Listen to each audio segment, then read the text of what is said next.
yes, we're going to be discussing the Derek Chauvin trial, and we have a nice group of individuals who will help us out, give their perspective on this, and we'll move forward. All right, Pisco, my good friend, our legal beagle, soon to become an eagle, Pisco, who's been following this trial very, very closely. So I'm really excited to talk to him. How are you doing today? I'm doing great, Prime. Thank you, and happy at the what I consider to be a very just ruling. It's what I expected, and after hearing that the verdict, the jury had found a verdict so quickly, especially considering the kind of evidence that they would need to buy in order to establish Chauvin's innocence, I was fairly certain that we were going to see a conviction when that news came out, and was more or less unsurprised at the decision, but happy. So much. Next, Mr. Fanatiq. Fanatiq, I know you and I have talked about this ad nauseum again and again. How are you feeling right now, actually? I feel really good. Well, with this specific thing, I don't know. Certain things bothered me. Nancy Pelosi made a really weird comment. Just rubbed me really wrong.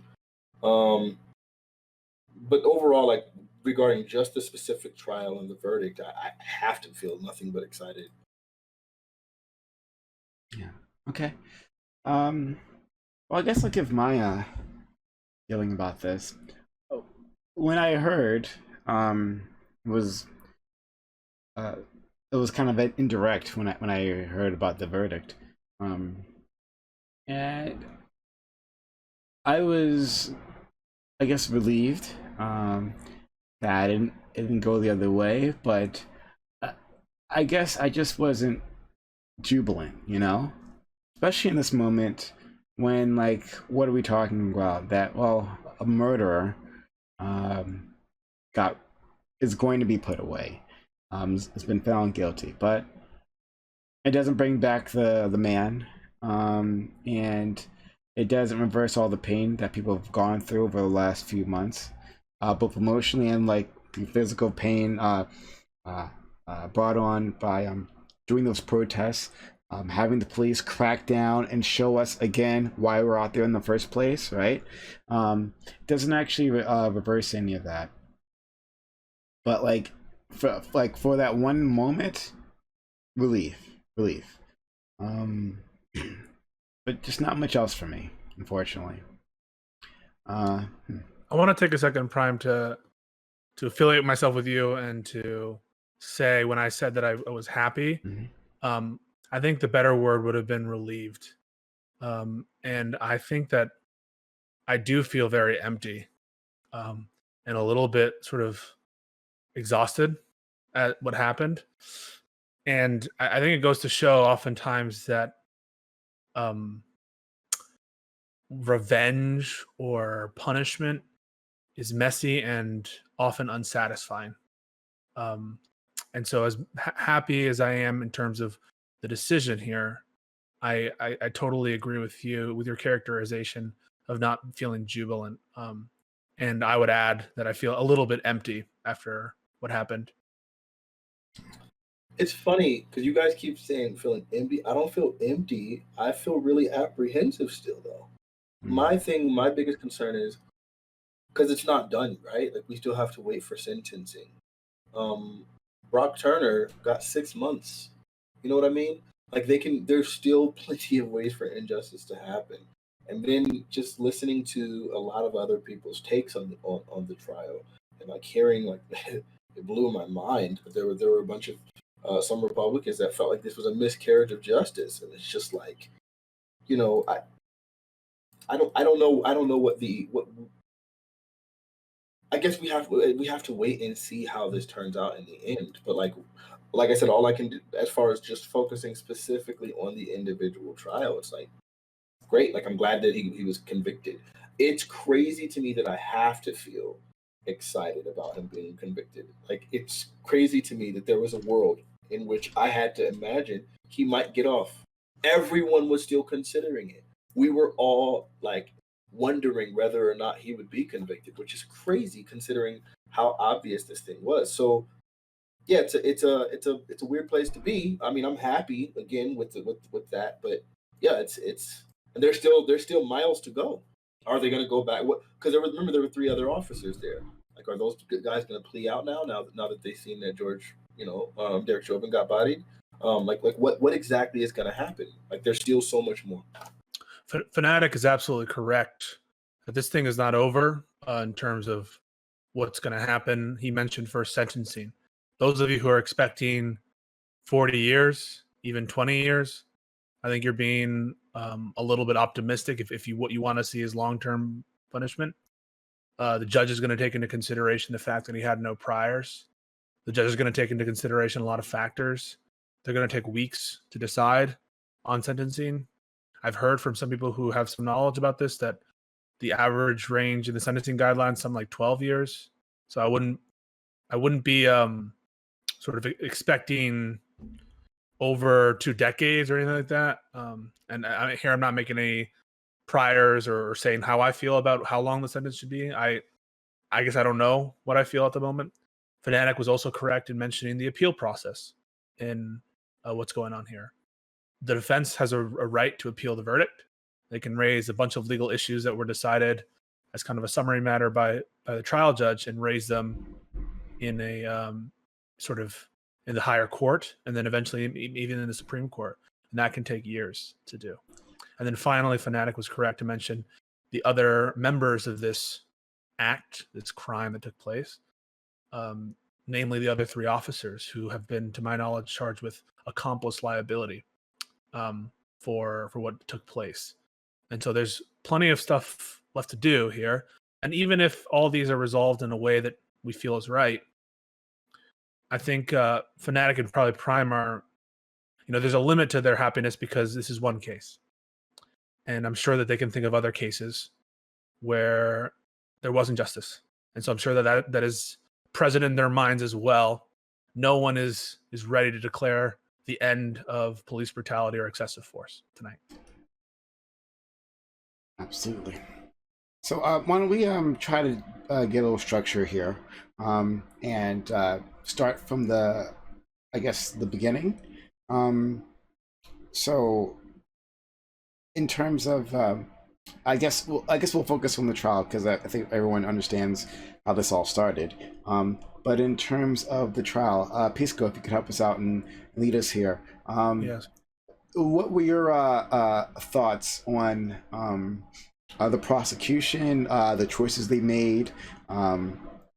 Did you have any worries as the trial went on? Let's start around there.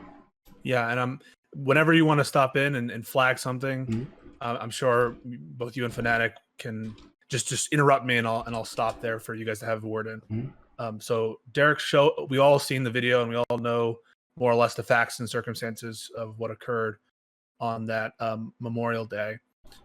Chauvin was charged with 3 counts, 2 murder charges and 1 manslaughter charge, all sort of around the same circumstances. Essentially 2 theories of murder. One was in a connection with a felony assault, a felonious assault, whereby the prosecution had to show an intent to commit a physical act which harmed George Floyd, and that death occurred as a result. You keep hearing and all throughout this trial about causation and what caused the death of George Floyd. That's because for all 3 crimes, the prosecution needed to show beyond a reasonable doubt that it was in fact the subdual and restraint, which was a substantial causal factor in the death of George Floyd. It didn't have to be the only factor. There can be other factors as well, but a constant menace on the side of the prosecution was the causation argument. You heard it in chat rooms, didn't you? This was drugs. This was heart stuff. This was a tumor. This was all that, right? From non-medical experts and from people who are, same thing with those like Steven Crowder doing these amateurish, disgraceful videos about the hold, making these conclusions. The answer really on the causation front is we have to rely on expert witnesses because no one else can tell you what the pathways are here. So I'm happy to stop right there to see if you guys have any reaction to those kinds of causation arguments that you had to field for months on end from people who maybe didn't know everything going on in the science. Yeah. There were a lot of I mean, you could see it here, right? People coming in to chat, talking about well, it was definitely like the drugs, you know, like it was absolutely that.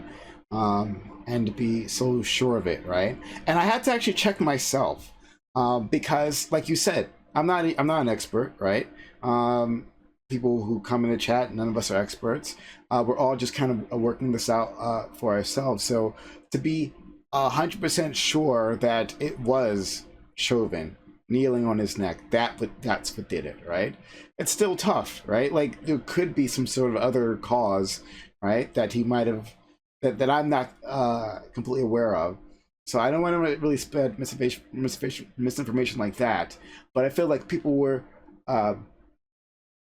the reasoning behind like using drugs was because he was black, right? It was because it was a racialized way of saying this person does not deserve our sympathy. And we saw that again and again. You saw that on TV constantly. Anyway, like the whole you know, he was no angel, you know, that this person did, even like, for instance, even if he had actually given used that counterfeit $20 bill, right? Even if Which wasn't proven. which wasn't proven, right? And first of all, even if he did it, it doesn't mean He has he to knew intend it. Yeah, exactly. He might not have known, and yeah. No, exactly that. Yeah, he might not have known, but that in itself was another thing. Well, he's no angel. I mean, like, well, he used a fake $20 bill, so that means that yes, death might be an outcome, right? Death might be a reasonable outcome here. That he might have had drugs in his system, right? So, which is a moral failing in our country, right? So death might be a reasonable outcome, sure, right? He didn't comply, right, with every single syllable that came out of that officer's mouth, and so death might be a reasonable outcome. You know, you put a bit of struggle, so death might be a reasonable outcome, and I just can't help but notice is that when these arguments are made, it's always for people of a certain skin color. So yeah, yeah, those are my To that point, and I want to let Fanatiq in right after, but I just want to have it while the iron's hot. Prime, when you mentioned he was no angel argument, I honestly think one of the best arguments against the no angel thing came from the defense in closing. The defense in closing said, "We're not offering the drugs to prove his bad character. This is a country that experiences a huge drug epidemic. And we're not here," something to the effect, "we're not here to castigate and to blame all drug users in this country." And to hear the defense say that, and to acknowledge that just because you're addicted to drugs doesn't mean that you ought to be visited with any kind of force ever, was a little bit of a shock to me, and I felt a huge sense of relief that even the defense weren't putting forth this bad faith argument. Fanatiq. Yeah, I feel like I was. So yeah, we're hearing all of these different arguments from different people, and it just blows my mind because you would think some things that we would be able to all agree on. You have actual police chiefs and like different people like talking against what Derek Chauvin did. So it's just like, man, okay, I think we're all on the same page, and then you start encountering people that no matter what, that there's just we can't agree, and so it's like it's disheartening. I don't want to be a negative Nancy. I don't, but it's so disheartening because it feels like this is like such a clear case, man. Like it was so obvious, and to what Pisco was saying, yeah, we're not medical experts, so we can't know for sure what like we can't say what was causal, right? But fortunately, the experts on the case did say what like actually caused it. Even if they were talking about, yeah, he had a larger heart because of higher blood pressure and so on and so forth, and all these things, like they're like ultimately, what did cause it was the the knee to the neck, and it's just go ahead. Oh, and I was going to say that, and the prosecution had to prove that if the jury didn't think that the prosecution made their case there was no conviction on all three. So was proven beyond a reasonable doubt, the causation. Yeah, that was the whole trial basically, and it scares me because okay, so I would like to believe that what happened is, there was all this outcry and people finally got their eyes opened and we finally saw this video and now everything's going to be a little bit better and people are going to respond appropriately and we can at least unify behind these things and so on and so forth. And then it just, I feel like I was horribly reminded when Nancy Pelosi said, "Thank you, George Floyd, for sacrificing your life for justice," or something. And it was just like so disgusting. And it's like, if I was his family, like I would be so absolutely disgusted by that. And I think this isn't the end, right? Like that's why I hate saying this is not the end. There's so much more to go. Again, there's still sentencing. There's still the 3 other things. Are they gonna actually try the person, Breonna Taylor's like murderers, right? Because like these things were like they were seen almost simultaneously. They happened around the same time, and like while people were protesting George Floyd's death, that like reinvigorated everyone for Breonna Taylor, and then there's still the Ahmaud Arbery situation, and like what happens moving forward. It's not done. It's not done, and it's like nothing can convince some people like that as a human being he deserves better treatment than that. Like people will still justify the idea that like no, that was fair. Like paramedics are called, paramedic shows up, and there's 3 people still on this man. Like, when are we going to stop being seen as threats so they stop treating us this way? It's absurd. Thank you for that, Fanatiq. If I may, Prime, I'm glad that we had that little sort of exchange. Just to answer your question fully, which I feel like I didn't, which was you were asking me what were my fears and thoughts going into the trial and sort of laying out the trial mechanics and the charges. Mm-hmm. So I talked a little bit about causation. Fanatiq mentioned that causation was basically the whole case. And from my perspective, he's right, because the other big issue in the case, whether or not this use of force was justified, I think was much more an open and shut case. I think the prosecution, as Fanatiq mentioned, brought the chief of police of Minneapolis, the longest serving police officer in Minneapolis, the trainers in the Minneapolis police office, and that whole chain of command. Expert testimonies on use of force. The use of force expert that the defense brought was a cataclysmic cross-examination from the prosecution, where the use of force expert said for the defense that the hold on Derek Floyd on the floor wasn't even a use of force. It wasn't even a use of force. And you know his reasoning? Because it didn't cause any pain. Now, you can take question about like the underlying rationale of whether pain should be the factor that it gets applied to use of force. You can think of like, if I shoot a gun and hit you in the head and you die instantly, there's no pain, but it's still use of force. But to suggest that hold wasn't painful, wasn't likely to be painful, it was self-discrediting. And so I agree with Fanatiq when he says the whole case was causation, because one thing that I think normal people can rely on, maybe not the medical causal pathway, but that use of force, something was wrong there. And we didn't need expert testimony, in my mind, to find that out. Because everyone from a 9-year-old at the scene to an EMS firefighter who offered to render aid to Mr. Floyd minutes before he died knew that this was messed up and that his life was in danger. The biggest concern to me throughout the trial was causation, because the defense was throwing everything they could to try to stick. Carbon monoxide, a tumor, usually a non-life-threatening tumor that he had, sort of shortened heart, clogged arteries, an enlarged heart, fentanyl and methamphetamine.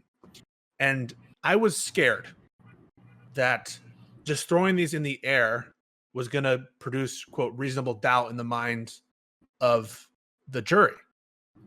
And also a big, I think, problem that the prosecution had to deal with were 2 medical experts who had kind of different views.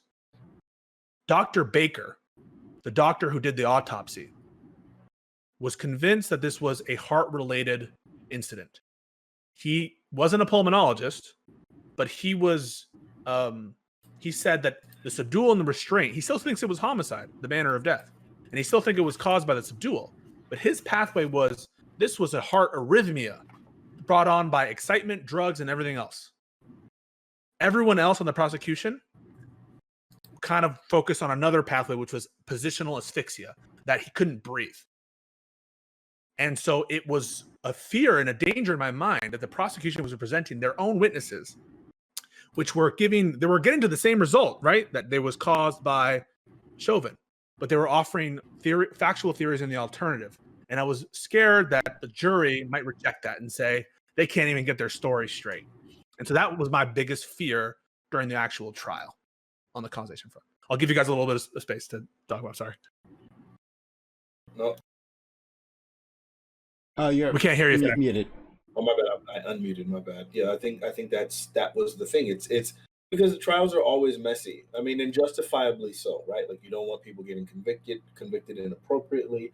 But yeah, to me, man, it's a dirty job and somebody's got to do it. I don't know how that defense attorney can live with himself, man. Like, presenting these arguments and making it sound like, you have to somewhat demonize George Floyd in order to try to get yourself off, or get your client off, and that's what they were doing, like pointing to the drugs and all of that. Now, the fact of the matter is, he wasn't a perfect man. The "he's no angel" statement is it's nasty, because this is literally victim blaming. But yeah, like it was really messy. It was really, really ugly. I remember during jury selection, and it felt like they were like dismissing anyone that showed any Black Lives Matter sympathy. And that was scary. I just all throughout, man, it was a really scary thing. Eventually I stopped watching. I'm like, this is gonna do something to me. The amount of people in my circle, even tangential people in my circle who weren't like close, that were like betting, like, yo, he's not gonna be convicted. I started feeling like, man, I might be crazy, because I felt like there was no way he couldn't be convicted. There was no way he'd get off. But I hate being the gullible idiot. It's like, no. Like, he's gonna get convicted. And then I started realizing everyone else isn't as sure. And it scared me. It scared me. Like, it's still crazy to me that, like, we had to consider the idea that he might get off. And Prime's question about the attorneys as well, I think or his implication about the attorneys is a good one, because I think, and Fanatiq, I brought it up as well, that he finds it distasteful that defense attorney Nelson was offering, would you say, implausible theories in your mind, Mr. Fanatiq, or distasteful theories, or what would you characterize them as? I don't even know that they're distasteful. I feel like all of it. Well, see, this is so unfair, right? Because I feel like all of it's distasteful, because this was murder. And I'm glad we got that conviction, right? Obviously not first degree. That was crazy to me that people were even asking for it. That scared me. But this was murder. And I know his defense attorney, it's his job to try to defend his client to the best of his ability. I don't know. I felt like what he was saying, like, for the most part, it made sense. It was reasonable. Reasonable but disingenuous, because I feel like I know that he knows that was actually murder, and every argument he was bringing up was just like grasping for straws, which is what I guess his job. Yeah.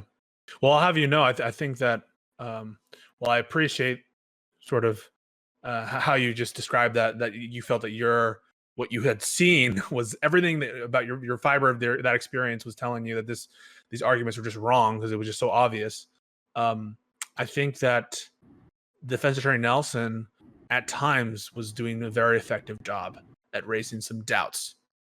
And say what you want about this case, I don't think you can argue ineffectiveness of counsel, because on like appeal, or if you're going to try that, because he did his darndest. Sometimes I would say potentially stepping into some murky waters, but in terms of his performance, you should have seen my chat when we were doing some of the deep dives. All the I don't want to say all the conservatives, all the people who thought it wasn't murder loved Nelson. We're calling him a GOAT and the best. And some of the people who were in favor of the prosecution were also worried about his performance. Not that the prosecution did poorly. The prosecution, I think, also handled themselves way better than, for instance, the OJ trial, where I think that there was maybe a little bit of tactical questioning in my head about some things. And there were a couple witnesses, I'll say, that the prosecution brought that they didn't seem to prepare very well, especially a couple of the early fact witnesses who seemed to die on some hills they didn't need to. You guys should sorry, this just came to my mind as well. The witnesses that performed the best were the ones that seemed the most neutral, the ones that seemed the most kind of calm, and not the ones who were the most accusatory or the most inflammatory.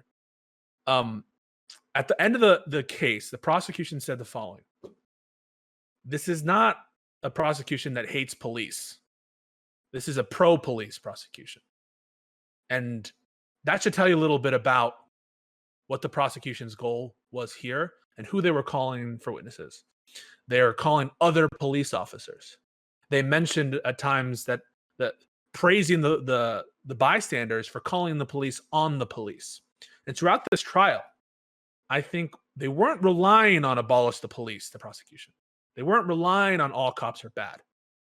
They were using cops and people's intuitions and beliefs and their hopes and aspirations about cops. They mentioned numerous times the slogans of the Minneapolis Police Department: sanctity of life and the protection of the community, or something like that. And not the most radical positioning. And it brought me back, I think, the conversation that maybe Fanatiq was having with Gambit and something that was going on about radical solutions versus practical solutions. And it's happening in our courtrooms. And I think you should see the writing on the wall a little bit that for what it's worth, prosecution seemed to think that the jury would be more amenable to more calm, more moderate positioning on police and race even. So I think a lot of what was said was interesting from Fanatiq and from Pisco here. Specifically talking about the arguments the defense used, right? And hearing that defense, right? They didn't want to go down that path of blaming a drug user for their problems, right? Like for the violence that they suffered, right?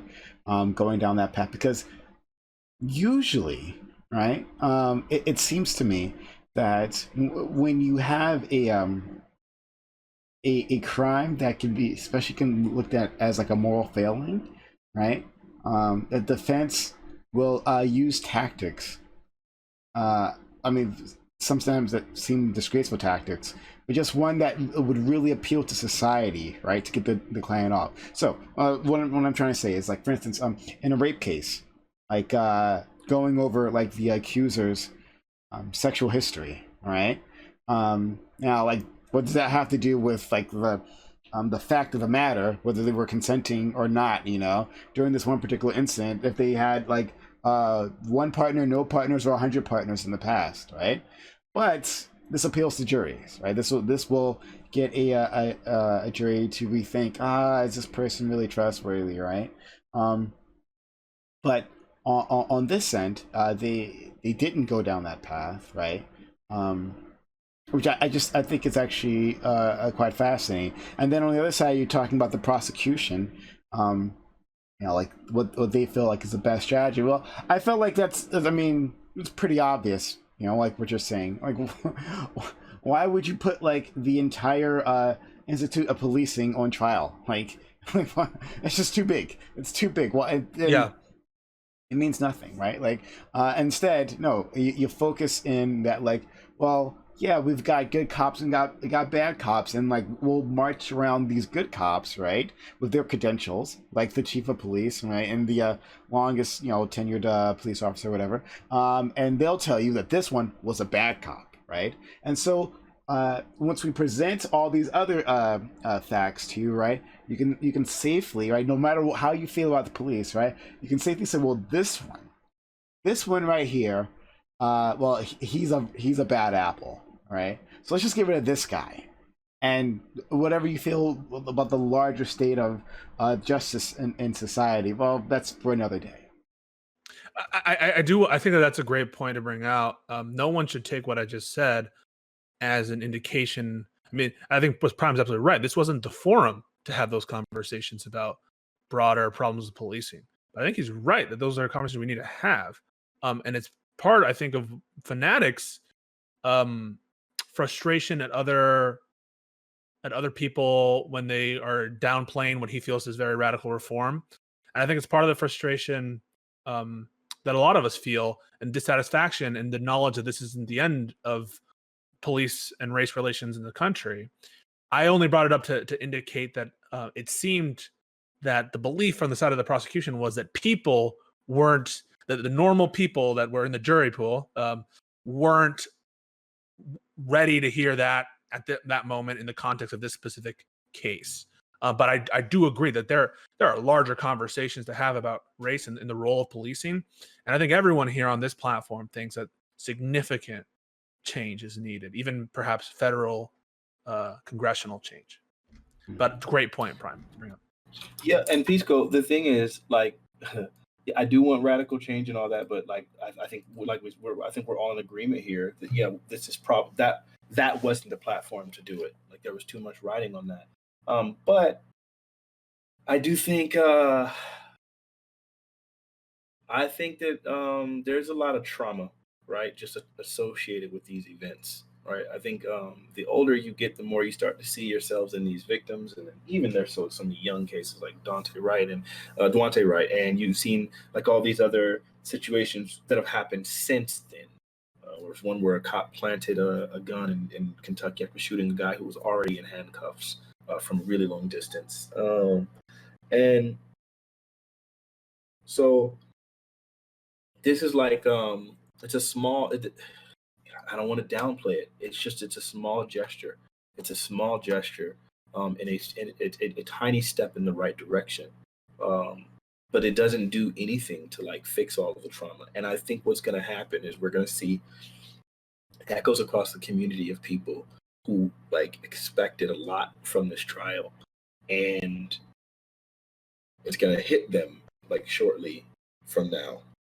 They're going to start coming to the conclusion that not enough has been done, and they're going to start feeling almost like a sense of emptiness. I guess you guys are just steps ahead of me, because I didn't even think of that. They're going to start feeling a sense of emptiness because there's so much more to go, and it's like the realization that this is such a small step. This should be a given. There's so much more that needs to be done, and it's a traumatic experience. It's a traumatic experience, and a lot of people are dealing with trauma and not really talking about it. And seeing that guilty verdict, it doesn't really fix it all, because there's still so many cases, and we're still waiting on so much more. I would love to. I think that's right. And since this is a recap, I would love to offer, if we have time, Prime, some highlight moments, I think, of the trial that I think really prove the elements in this case, and why I think personally that this case is so strong for the prosecution, and why really you should be satisfied this is a just verdict. So I was starting to go into some of the elements of the crimes. I'll do it briefly. So okay.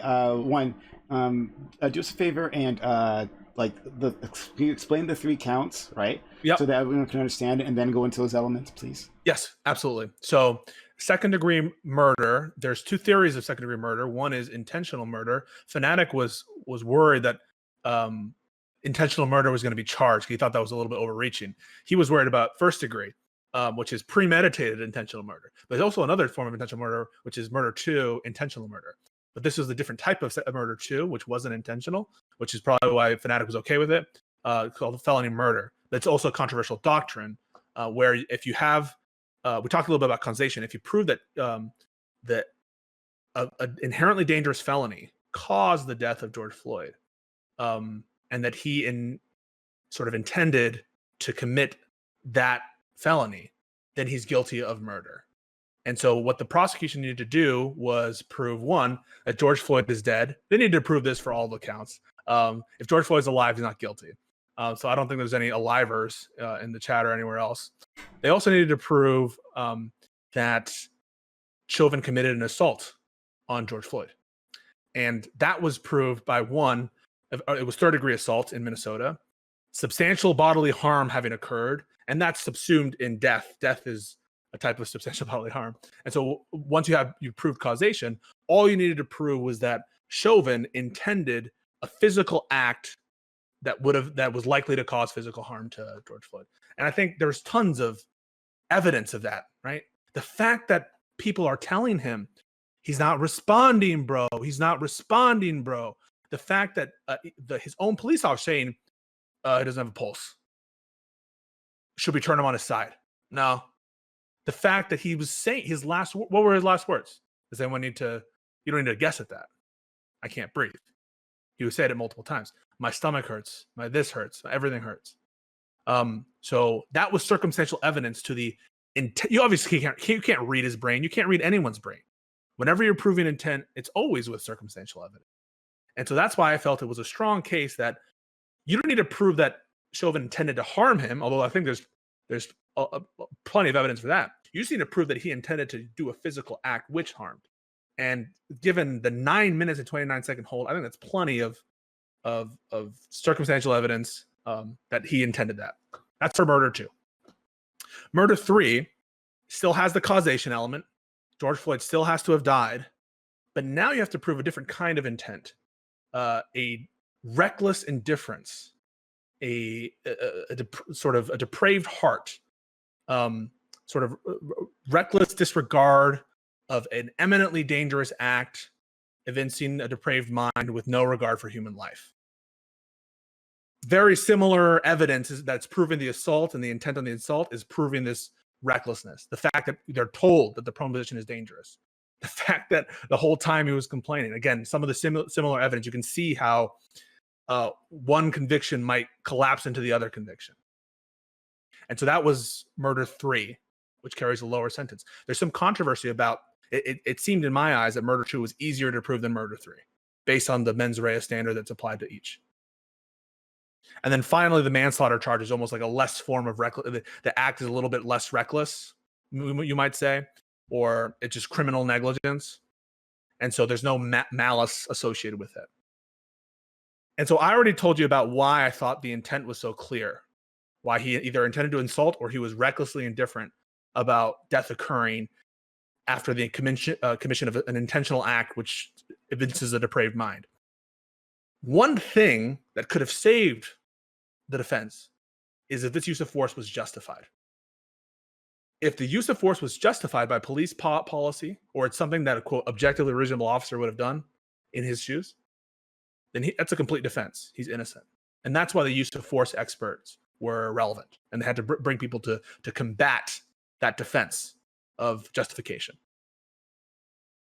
And that's why I also highlight the apocalyptic, horrible cross-examination of the use of force expert on the defense. Him saying that wasn't a use of force on the ground was so bad. The defense didn't even cite him. They cited him once and cabined him in the closing argument. And the prosecution used him all the time. They kept bringing him up. You don't have to believe nonsense like this wasn't a use of force.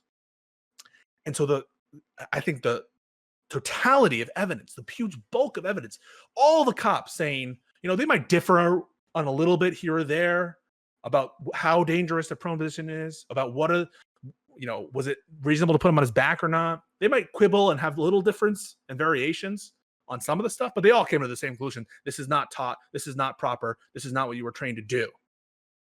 And the minor differences maybe lends them more credibility, because that means they haven't planned their story. There's no conspiracy where they're all getting together and coming up with this, one story.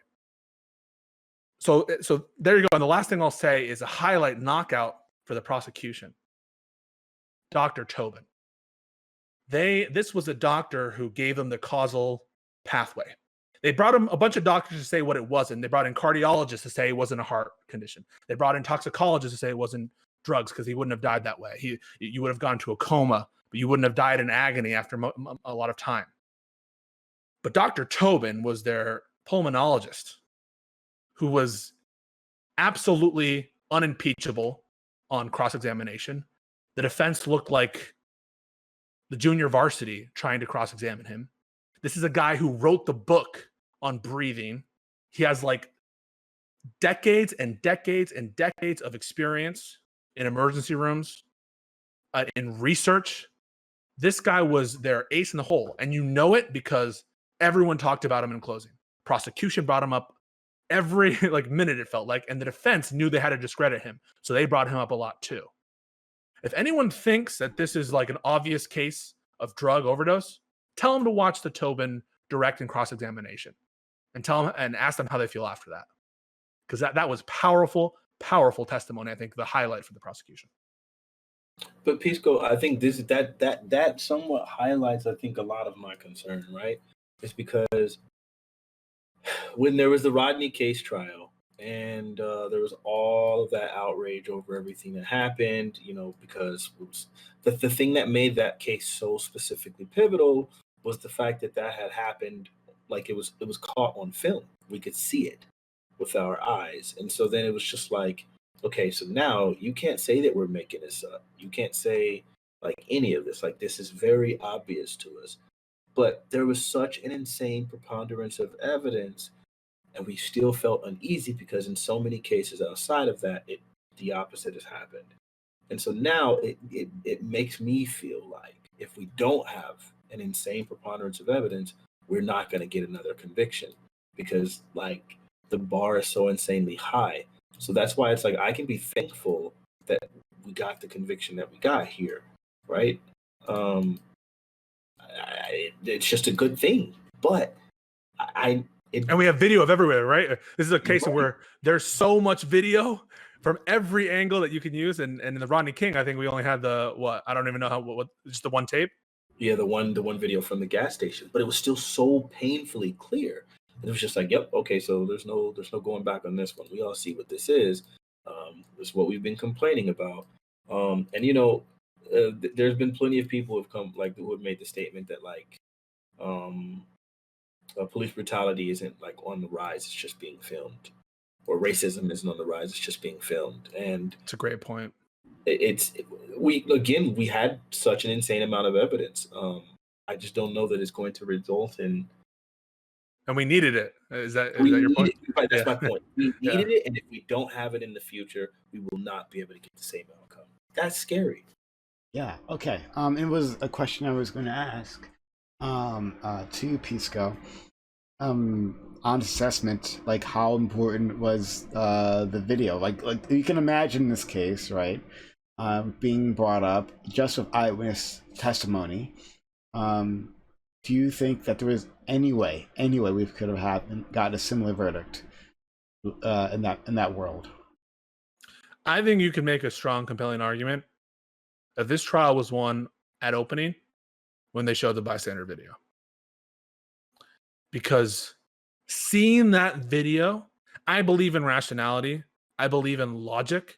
I believe in all those things that we all crave on these panels. But there is something animalistic, something self-evident, something close to divine, and I'm someone who's an atheist, a religious skeptic, all that stuff. But there's something in the soul of your gut when you see that video that cannot be replicated by witness testimony colored through direct examination. And also the video, not just the bystander video. What do you think was one of the arguments for why the use of force was justified? Well, maybe I'll give you a hint. It doesn't have to do with George Floyd's conduct. Whose conduct does it have to do with? The crowd. Yep, you both got it. The bystanders, the people filming, they were trying to paint that crowd as aggressive.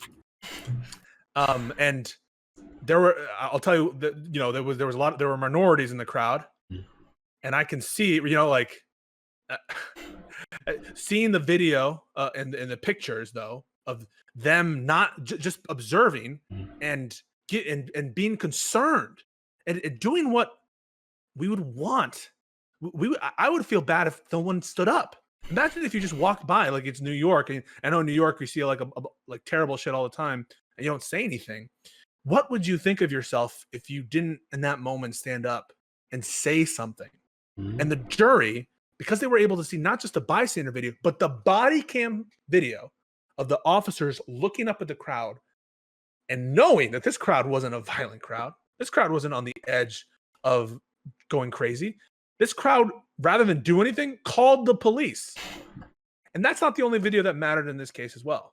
Not just the body cam footage, not just the bystander footage. There's another set of footage too. The eye in the sky. There's city cameras there.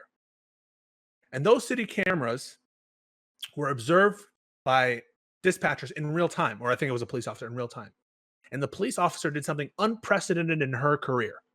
For the first time, I believe she testified, I could be wrong, I believe this was her testimony. For the first time ever in her career, she called a supervisor because she thought that what was going on was not okay. And you know what she said?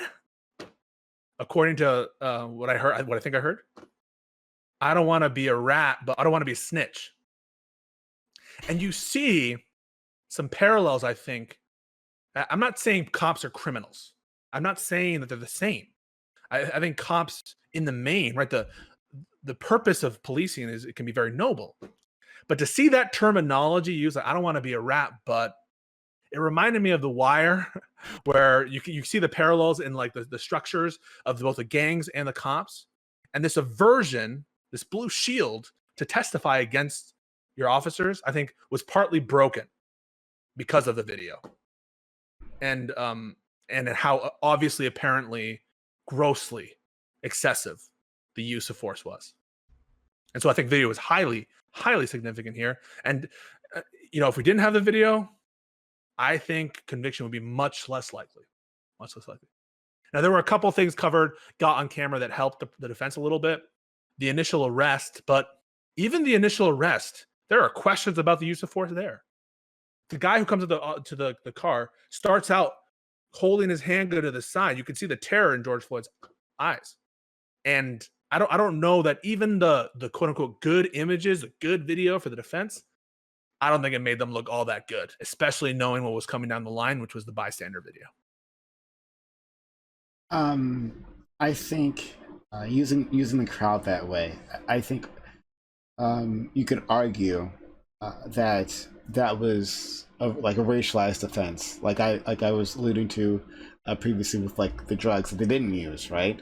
But like saying that, oh, this crowd of individuals who didn't get in the police's face, right? And the police didn't draw, as far as, correct me if I'm wrong, the police didn't draw their weapon on the crowd, right?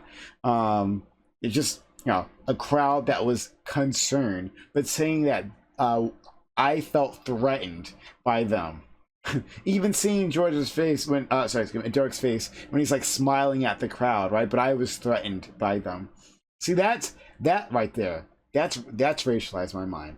That says like, well, I mean, yeah, but there were a lot of them, right? And they were yelling at me, and what was I supposed to do?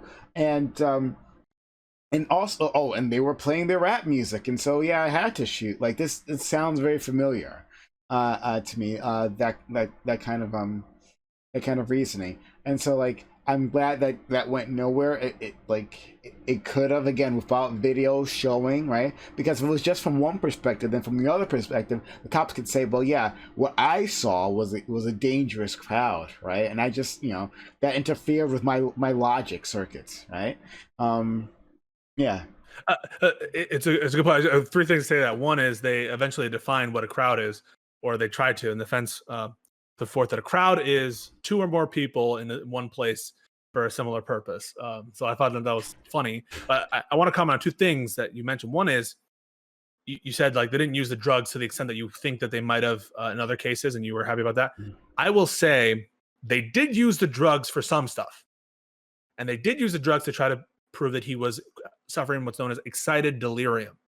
They said that it was possible he was going to have superhuman strength. And they were worried about him. Now they say they didn't mean that literally, but hearing those words, I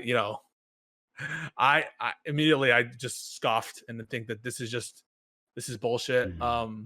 There's no such thing as superhuman strength. And even though they're saying that it's an exaggeration, I didn't like the invocation of that term. They were scared that he was going to come back and attack them. And that was their explanation for why they failed to render aid, was if we save his life, he might come back and attack us because we'll have to undo his restraints. I think grossly whatever. And I think it's ridiculous to suggest that all of a sudden our duties, affirmative, in your duty, in your care, is one phrase that the prosecution used a lot. That goes away because George Floyd is big. So that was ridiculous to me. And finally, they stressed the crowd quite a bit, and they always, on the use of force, cross-examined about the crowd, and they try to construe the crowd as dangerous. One time they did use force against the crowd, or what I perceive to be force, which is when the EMT tried to approach George Floyd to provide aid, to render aid. Officer Chauvin lifts up his pepper spray. One of the most apparent responses to the crowd was him bringing up his pepper spray to threaten the EMT who was begging to be let through to render aid. And so those absolutely, maybe they could have done worse. And I'm glad at times the defense didn't stray into areas of saying he's a bad person because he uses drugs. But they did try. They did use drugs nonetheless. It was central to their strategy. They brought in evidence of another encounter George Floyd had with another officer when he was on drugs. Not at all relevant to this case, except insofar as it tended to prove George Floyd's general demeanor while he was on drugs. They showed footage. I think prosecution showed footage of him in the store, the cup foods, kind of being sort of appearing to be high and like knocking over some stuff. And so, and obviously the toxicology causation stuff. And so drugs were absolutely central here. And so that puts you in fear also that police officers can get away with more potentially for people who don't have the most amazing past or who have crisis moments in their life. And one of the worst things I think that happened in this case of the footage was it was needless. This was a crisis moment. You didn't need to put George Floyd in that car at that moment. You could have waited some time, kept him outside of the car. When you got him outside of the car the second time on the other side of the street, you didn't have to put him in a prone position. Put him on his knees or put him in the side recovery position. And all of that was made apparent with the video. And so as much as I can credit the defense for not straying into genuinely prejudicial areas, I think they still relied, almost because they had to, because they didn't really have another choice, on some tropes and, of course, on drugs and the danger of crowds with minorities in them. Fanatiq, if you want to jump in on I think the last thing, just one thing, just to add on to all of that, right? So the crowd. I've been watching this. One of my favorite shows of all time is a show called Black Mirror, and in that show, there's an episode that kind of deals with like the world that we live in, where people are so anxious to record things and all of that. And I can only just imagine myself in that situation, and it's just like, people would just sit and record. And it's like, and again, I can't really impugn them because like this is not me. I get it because it's the sound thing to do. I guess it's the civil thing to do. Even when someone is being uncivil in this way and murdering someone in front of your eyes, it's a civil thing to do is to sit and record it. But it's really scary because it just shows some of the helplessness that we've like kind of adapted because of the fact that in any of these cases, us protesting is like we'll be arrested and things for that. There was the recent thing in Minnesota, and people were protesting, and a lot of people got arrested over that. The non-violent people were being arrested. It was insane because they were breaking a curfew. It's just, I feel like the fact that there is a murder happening and we're expecting the people to be civil is kind of absurd. We're expecting people to be calm. They're like telling him like he's literally dying. Y'all gonna kill him. He's saying out loud, "They're gonna kill me." Like, and we're expected to be civil. It's. I don't know, man. It just seems a little bit ridiculous. I don't know. And you know what the cop said in response to that when George Floyd is saying he hurts and he's uncomfortable. Please help me or whatever. Mm-hmm. Doing a lot of talking. I mean, you can breathe. That's so gross. And there are a couple things I think that arguments up with which I will not put. One is that this is an open and shut case for the defense. You can say there are some contradictions in the prosecution's case. You can say that the defense could have raised a reasonable doubt in your mind, right? I don't agree with that position. You can say that. But to suggest that this is an obvious case, I think absolutely is an argument you shouldn't take seriously. There's a lot of work that needs to be done for this defense to work. Another argument that up with which I will not put is that Chauvin demonstrated care for George Floyd, or that what he did was perfectly appropriate. I think the defense at one point suggested that him looking around and him saying some statements in the beginning, that's conclusive evidence that Derek Chauvin was very caring for George Floyd. The fact that he called EMS, that's evidence that he really was caring about the health of George Floyd. That, I think, is a ridiculous argument. And seeing the demeanor of George Floyd in that moment, of Derek Chauvin in that moment, and his callous response to both Floyd and the bystanders tells me all I need to know about his state of mind vis-a-vis Floyd's health. Do you know how similar this feels to the Amber Geiger situation? Like, to me, like they're really similar because so in the that was for the Botham Jean case, and in that example, like she murders the guy, and then like after she kills him, oh no, this is the saddest part. He was still alive at the point when she called. But she like murders the guy and then immediately calls her partner. And she calls her partner to tell her, hey, I messed up and I need you to get down here. Because she wants to talk about the fact that she just accidentally killed this guy. And before she like renders aid or anything like that, she called her partner first. She never rendered aid. She called her partner, told him to get down there, and then after he got down there, and then like after being on the phone with him for like a number of minutes, then she went and called like the paramedics to say like, hey, there's a guy and he's whatever. Like they're more concerned with themselves and like with their members and their units than they are for the people that they're arresting. Like there's no concern and there's nothing to make them concerned. Like, that was heartless. He literally like killed this dude and gets the pepper spray when the other guy's coming. You know what I mean? But it was just insane to me. Like, you did this and now you're like being defensive about something, like as if you didn't cause like all of this. And as long as we're comparing different cases, I want to revisit quite very quickly the notion of the counterfeit bill being a justification here, because I've seen it on Twitter so far, and I've seen it also in the case of, now I'm remembering the name, the Minneapolis case as well. Help me out. Dante Wright? Yes, the Dante Wright case. An accusation from the police is not a conviction. A warrant is not a conviction. A alleged statement by someone else is not a conviction. Crimes often have an intent component to it that need to be proved beyond a reasonable doubt. And so the same people who are using reasonable doubt as a shield, as they should, for Derek Chauvin, should extend that courtesy to George Floyd, to Dante Wright.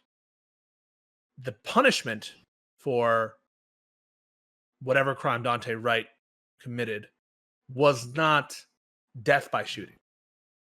The punishment for a $20 forged bill is not death by asphyxiation. And in fact, the police chief testified that typically on a counterfeit bill case, you're not even arrested. It's a citation offense. He testified under oath that for the most part, it is the practice of Minneapolis Police Department not to arrest on counterfeit cases. And so all you libertarians everywhere worried about government intrusion, everyone else who's talking about how certain figures, maybe on the conservative right, deserve their day in court, and you can't prejudge Matt Gaetz or any other politician guilty of a crime before you heard the evidence should extend that courtesy to the decedents in this case, that their crime wasn't proved beyond a reasonable doubt. And being a bad person doesn't mean you get summarily executed by the police. The worst people in this world get trials. And if you care about the Constitution, if you care about due process, you'll respect that, even if it's inconvenient for your political beliefs and your beliefs on race and policing.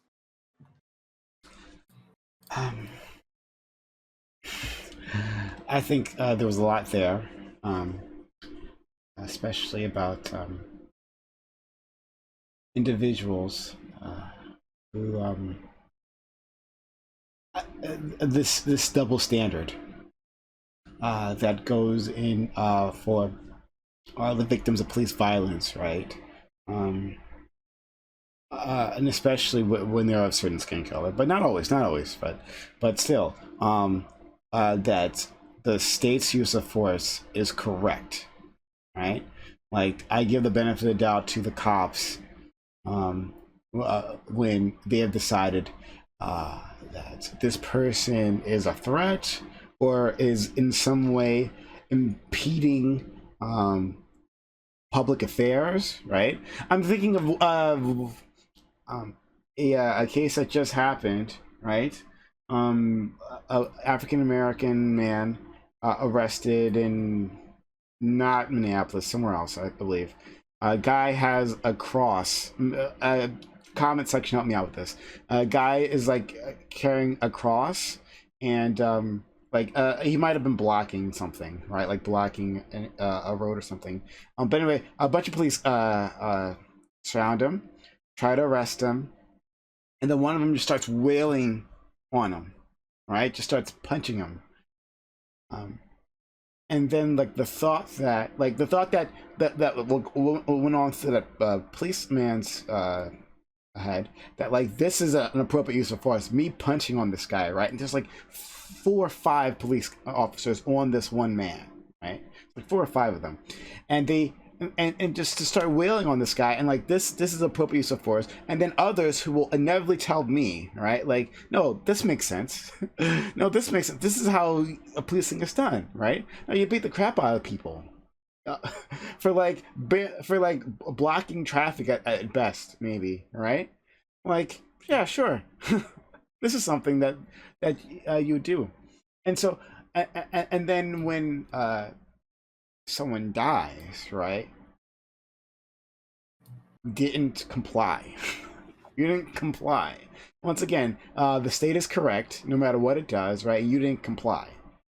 And then from there, I'm reminded of the case in Vegas of, that horrible video of that individual in Vegas. There's the cop that is called up there for some reason, right? And there are 2 people coming down the hallway, telling them to get on the ground to follow their police orders, right? And then come towards us, but hey, hold on, like, not that way. I want your hands in the air. Okay, but don't put your hands down. You put your hands down while you try to crawl, that's a problem, right? Like giving them a bunch of contradictory orders. Yeah. And then they shoot and murder this kid.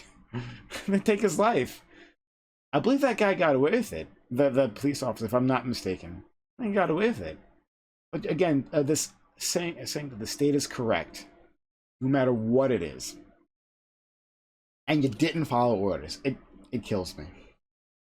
And it's bad because policing is a public service facing role that should marshal the best of civil servants and more patience than is typical of a citizen. And I feel a swell of pride often at stories of heroic police officers or law enforcement officers who give their life to save someone or to go places. I know this is corny, but I feel this way of I think, and I'm putting you up front that it's cliche and corny. The 9/11 first responders, a lot of the people who died there were cops, and certainly some were firefighters. And so I expect a lot from police officers, or I want to expect a lot from police officers, and give them the benefit of the doubt. And it's hard to charge these cops because they have defensive justification, and because we trust them, and because their testimony values a lot. But I don't think it's wrong for us to demand more from policing and police officers.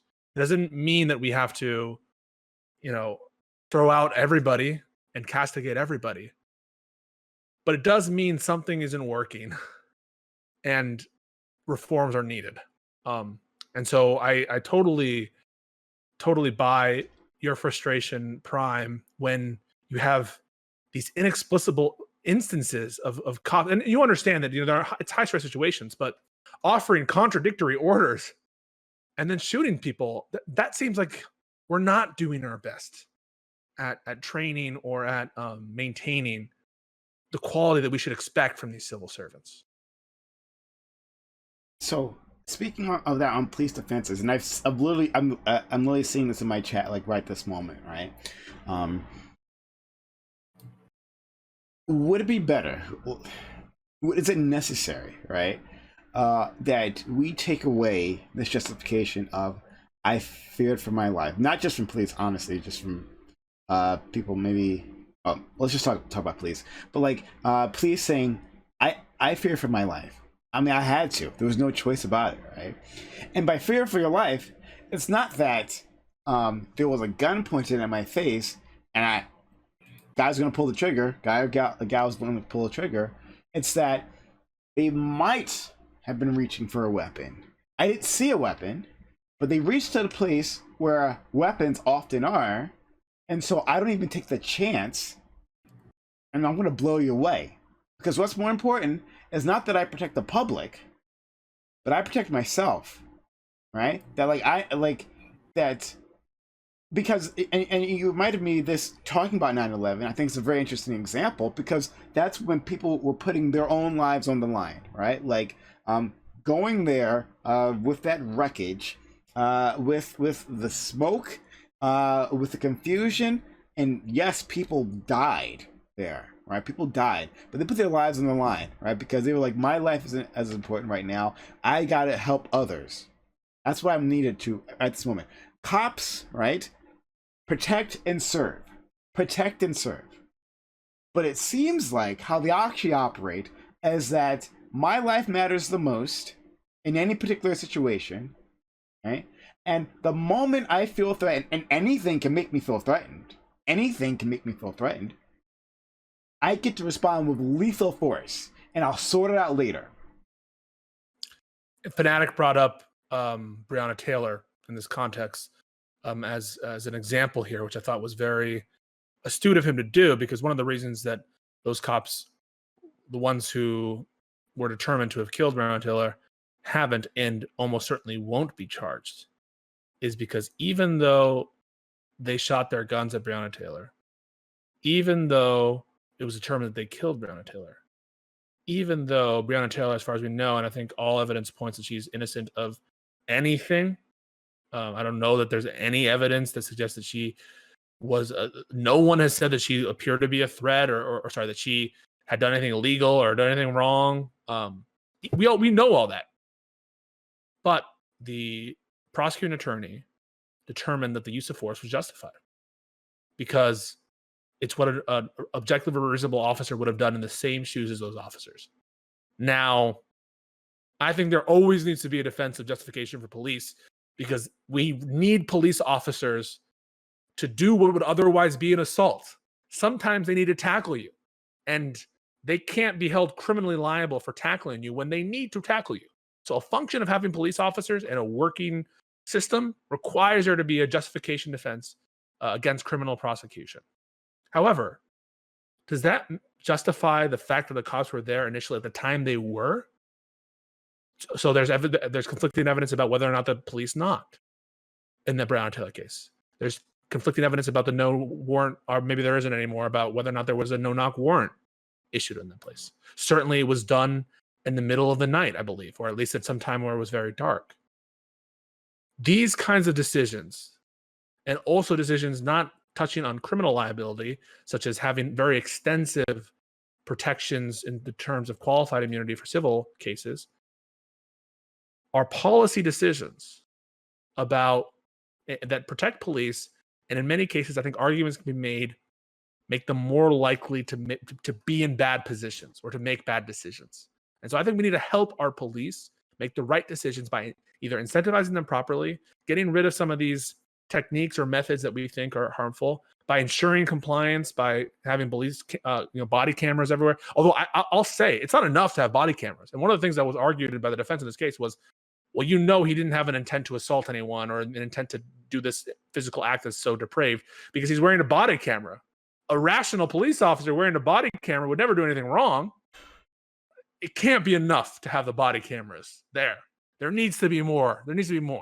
But totally agree that the Breonna Taylor case was a good example to bring up, and how even though I think there must be a justification defense, these police don't need to be in the position that they often find themselves in, or maybe should be given better training so that the justification defense doesn't have to sort of stretch the line of the absurd.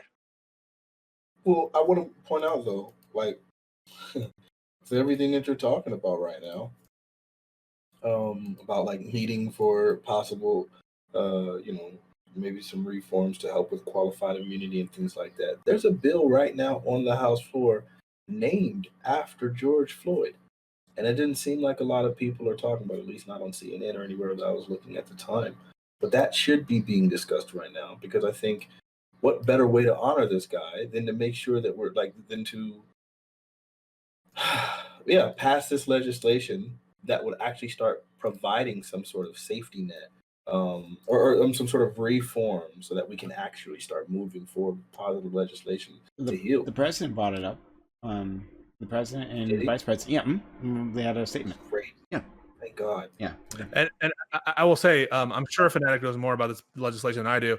I haven't really read a lot into it, and so I'll trust his word on what's contained there.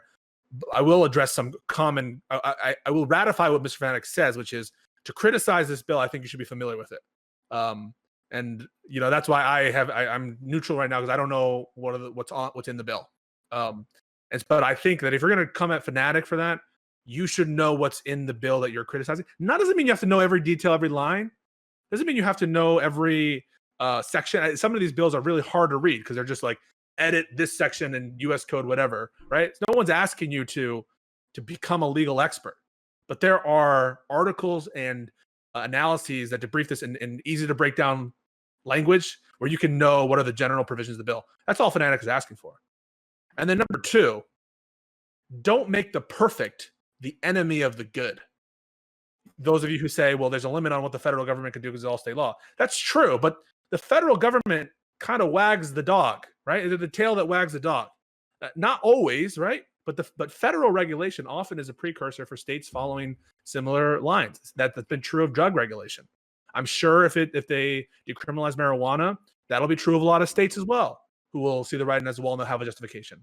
So don't discount federal regulation just because it's not everything you want. Come at Fanatiq with specific criticisms of items in the bill. If you think it's not radical enough, have an argument ready for why a good step isn't worth it for its own sake.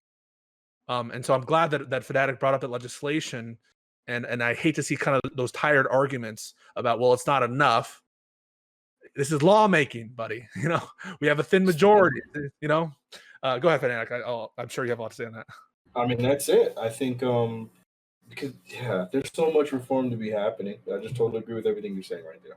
I think the idea that, I haven't heard a lot of people.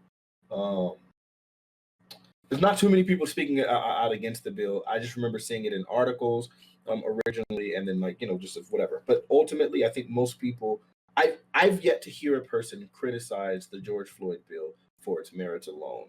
I think the only time I ever hear it being criticized is in comparison to other nonsense. But I haven't met a lot. I've never heard of a person reading this bill and then saying it's not good or it's not enough. Well, like in my circle or like that I interact with, most of the people that are criticizing it literally are uninformed about what's in there.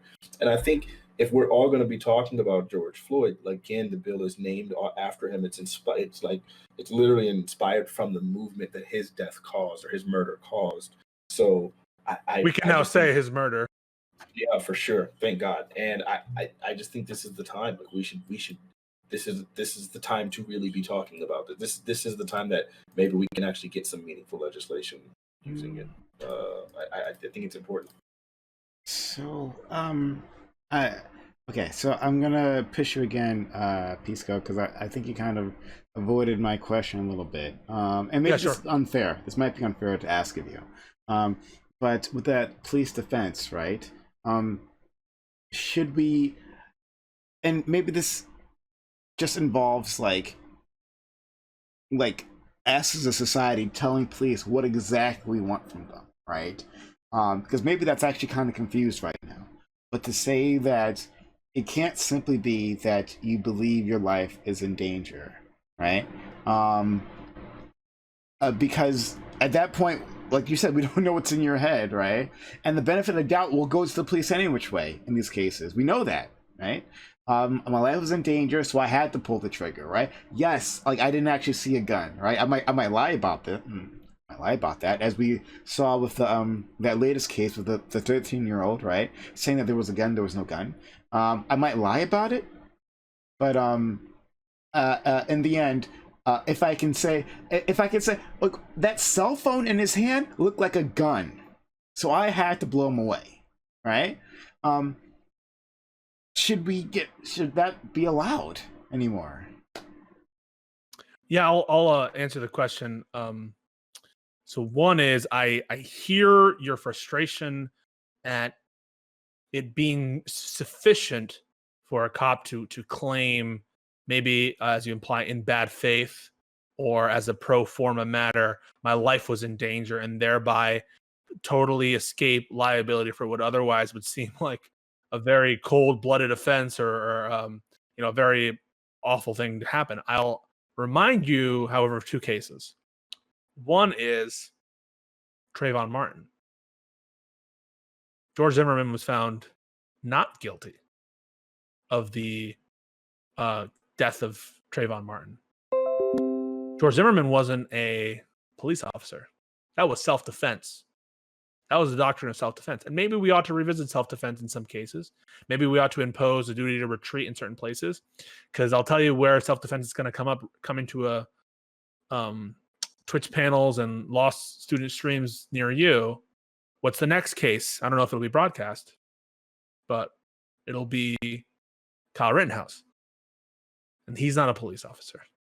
And his argument is self-defense. And so maybe there's something to be said about that affirmative defense. And maybe there should be some burden shifting.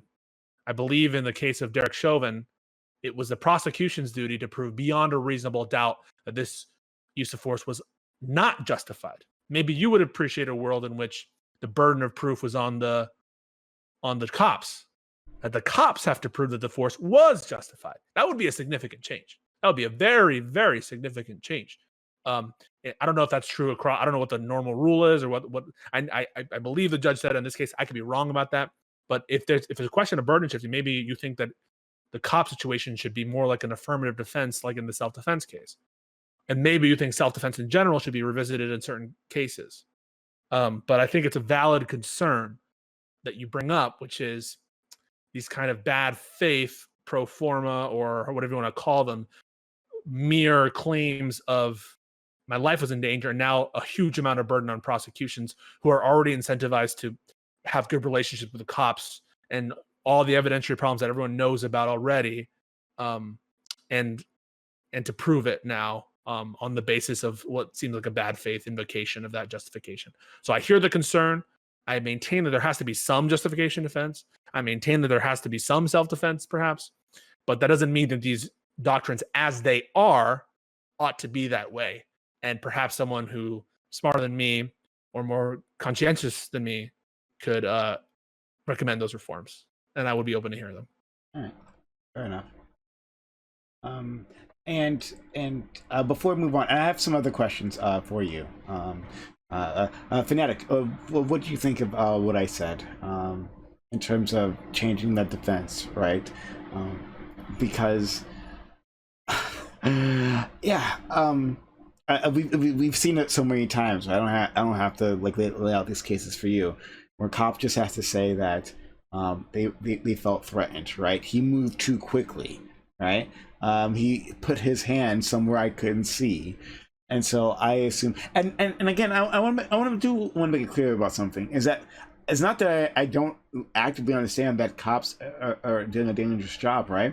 And like routine traffic stops are like the deadliest thing that a cop can do, right? And that could cause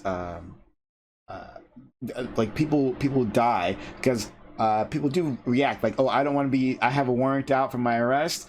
I'm not going to be taken in, and so they use force against the police. I understand that perfectly, right?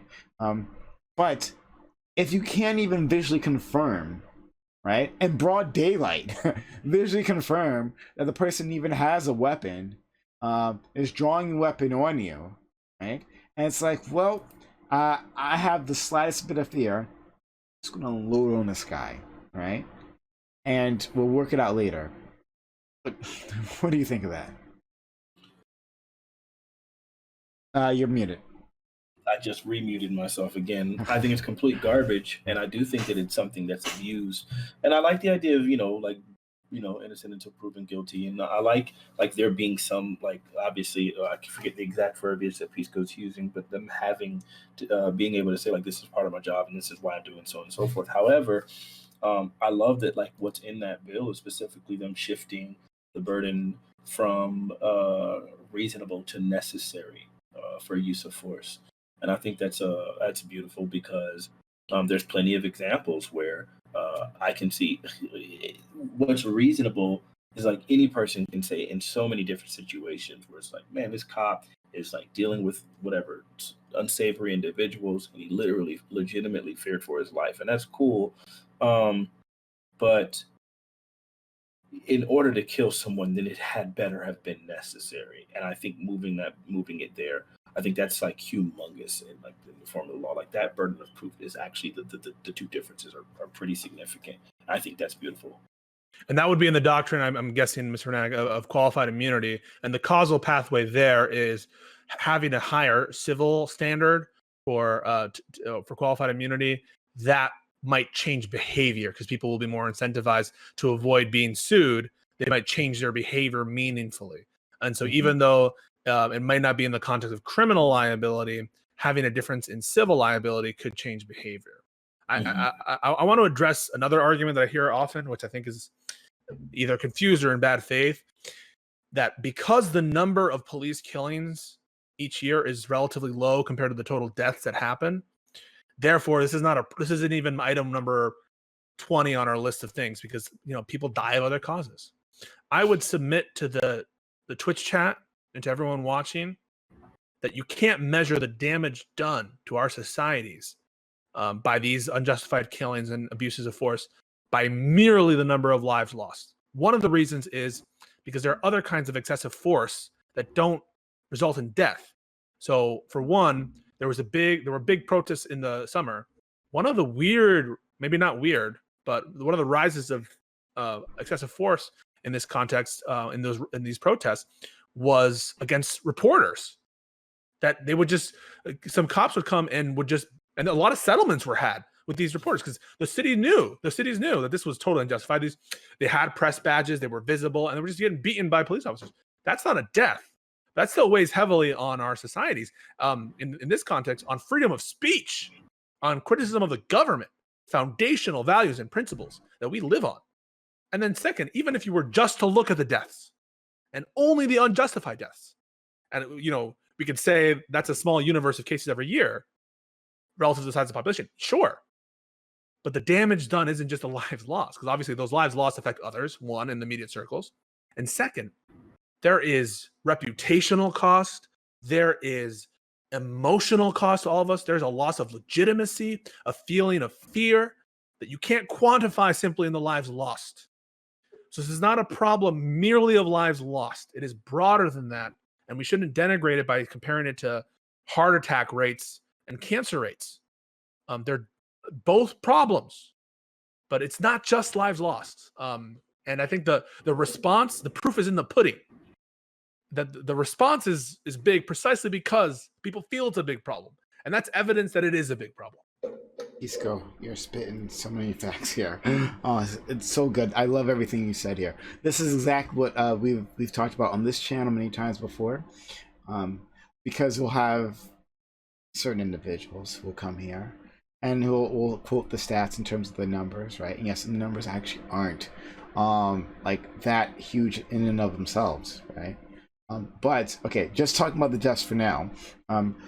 Yes, that fear that it puts in the community, that thought that when I or someone that I love, right, who shares my skin color, interacts with the police, that it could very well turn into a deadly one through no fault of their own, right? It doesn't matter that I think someone quoted, I have no idea if this is the correct stat, but someone quoted there's 80 million police encounters per year, right? And that in those encounters, only a tiny of them result in deaths. And then even, and sure, if you break down those deaths, that there are certain justified uses of force, right? At least something we would approach, that we would think on that level.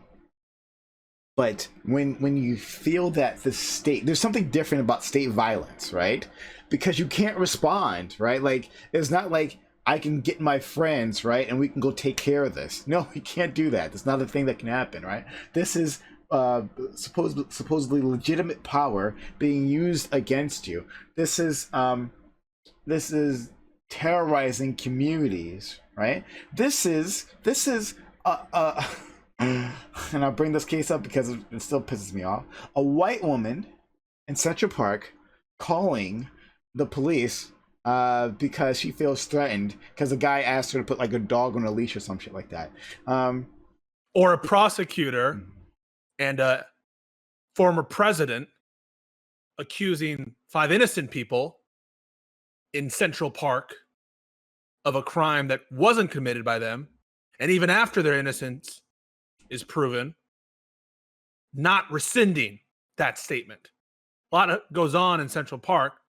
A lot of crimes happen that turn out not to be the way we thought they were, and that is damage done to the victims. There are suicides associated with it. In Rikers Island, there have been cases where individuals falsely accused or not convicted on crimes spend years in jail. Rikers Island is not a permanent prison facility. And then brought back into society after the prosecutor forgets about their case or doesn't, or just keeps postponing. And then the state loses interest and never rights that wrong, and they kill themselves. And so I think plenty of sentiment to go around, which doesn't result in death. And the New York example, Prime, brought a lot of those feelings to my heart. Sorry to interrupt you. No, perfectly fine. Jishu Gambit, hey buddy, how are you? Says, and you have a word for that, it's gaslighting. Your fear for the cops is irrational, but the cops' fear of you to kill you is completely rational, you know? Saying that, yes, their fear of you makes sense, but like on the other side, why there's certainly nothing wrong with the system, right? The way the system operates, even the system murders a few of you, right? The system is always just, and pushing back on that system means there's something wrong with you. So thank you, GSU Gambit, for that comment. But beyond that, yeah, there's you know, in certain neighborhoods, right? In certain neighborhoods where kids go out, right? Kids go out to do the things that regular kids do, not crimes, right? But just like existing in the world and then being stopped by the police, right? Constantly. Throw them up against the wall, right? Search their pockets. You must be doing something wrong. Multiple times per week they do this. It's just like a part of life for you, right? So that's another example of state violence, and you can't respond to it. You simply cannot respond to it, right? So part of those 80 million, again, I'm just assuming that's correct, but those 80 million encounters is a lot of involves a lot of injustice, involves a lot of terror, so degradation, a loss of economic activity, right? Like there was this one guy, he was in New York, I had heard. The cops, I don't know, the cops had something on this one dude, right? And they would constantly stop him. Just whenever, almost all the time, he would go out, they would constantly hassle this one guy. And just like, think about like going to work, right? Just like operating your daily life, understanding that once you leave your home, there's a very high possibility that the cops are just going to stop you, harass you just for funsies, right? They're going to harass you, right? Imagine trying to go to work. Imagine trying to like maybe take care of your children, right? Do the normal things you do, but just know once you go out, there's going to be men with guns who stop and question you and maybe put you up against the wall, go through your pockets looking for something wrong with you. This is a fact of life for so many individuals. So yes, it's different. It's different. And it's not just the raw amount of deaths, which Pisco very did a perfect job pointing out. So do you want to jump in on this Fanatiq? Yeah, man, there's so much more harm than just the deaths. The thing that I keep bringing up, the thing that like it was crazy. My pastor talked about it yesterday, specifically, and it's something that we've been talking about already. It's just the trauma associated with these events. That's something that's not measurable by just the death counts. There's a reason why you have people like Dante, right, who were so terrified of the police in that situation. He didn't know he had a warrant, and they were like trying to stop him and arrest him, and he got scared and he wanted to run and he left. And he got shot in the back while he was trying to run. He literally, we fear for our lives in a lot of these encounters. I've seen another case. There was this woman, and it sucks because she ended up shooting at the officer. The officer shot back, hit her. She ended up dying, crashing her car, but she was fine. She was complying and everything. And then the officer was like, "We're about to arrest you." And at that point, she was like, "Well, I didn't do anything. I don't have any warrants." Like And then she just like went ham, started running around like they were tussling. She tried to run into her car. He kept trying to it was insane. And I feel like that officer had every right to shoot in that situation. She literally shot at him first. And he like shot while he was on the ground. He lived. She didn't. But these situations are traumatic. It's not just the death count. And then of course like you said, there's plenty of violence. I forget which one of you said that. I think it was Pisco. There's plenty of violence that doesn't result in death. What was that one case that was really, really big? The first time I ever had a conversation with Prime was a guy. They had been called there. Originally, they said he had been called there to fight a domestic violence dispute, but in reality, he was there with his ex. And Yeah. he went around the car. I can't remember his name, and they shot him. And he didn't die. So there's plenty of cases where there's civil suits by living people who were assaulted. There are plenty of civil violations that don't result in death. Setting the bar at death is insane. That was a comment I just got into it with somebody over Twitter recently, and they were like, this is Dante Wright's fault. I'm sorry, this was over the guy who was pepper sprayed by the police. That was hard to watch. I mean, the military. I think he was an army like sergeant or something. Right. He might have even been an officer. I'm not sure. Whatever he was, like that guy, he got shot. I mean, he got pepper sprayed in the face, and people were saying, well, they should have complied. Like he should have immediately complied. And I was like, people are dying when they're complying. And then his response was, well, you can always get the police back in court, but you don't need to do that there. But you can't. Get the police back when you're dead, number one, and then there's not convictions in the other cases. It's just insane. And also because it's such a great point that you bring up. One is, as a practical reality, not everyone is going to be able to afford a lawyer who goes to amazing law school and is willing and able to fight these cases in civil court to vindicate your rights. Another is, because of qualified immunity, the abuse has to be extremely large for you to get money damages, and an injunction is no good for you. I mean, it's happened already, right? The damage has been done, and an injunction that's going to be issued against you isn't going to do anything. I mean, this is past damage has been done to you, and so there's not a lot of remedies after the fact, and oftentimes for violations of your civil liberties, the most direct remedy is and not introducing that whatever the fruit of that illegal activity was into evidence. But that assumes that you're being charged with a crime or that you committed a crime. And so that if you're innocent, that leaves very little recourse for you, and you're subject of abuse. That leaves very little recourse for you unless the abuse is significant in your mind and you have a lawyer who's willing to fight in a city that's willing to settle. In a world in which technology is limiting more and more our privacy rights, because the nature of a reasonable expectation of privacy is changing. We have now cell phones that will voluntarily give our information to third parties that police are able to access with subpoenas, not even warrants at times. Although there was recent Supreme Court cases on that. We shouldn't let that happen at the same time loosen our standards on this police force question. We can't afford to both lose our privacy by virtue of technology and other changes in our policies, and also start loosening the restrictions on police as well. If you call yourself a civil libertarian or a constitutional conservative, this should bother you. Abuse of police should bother you.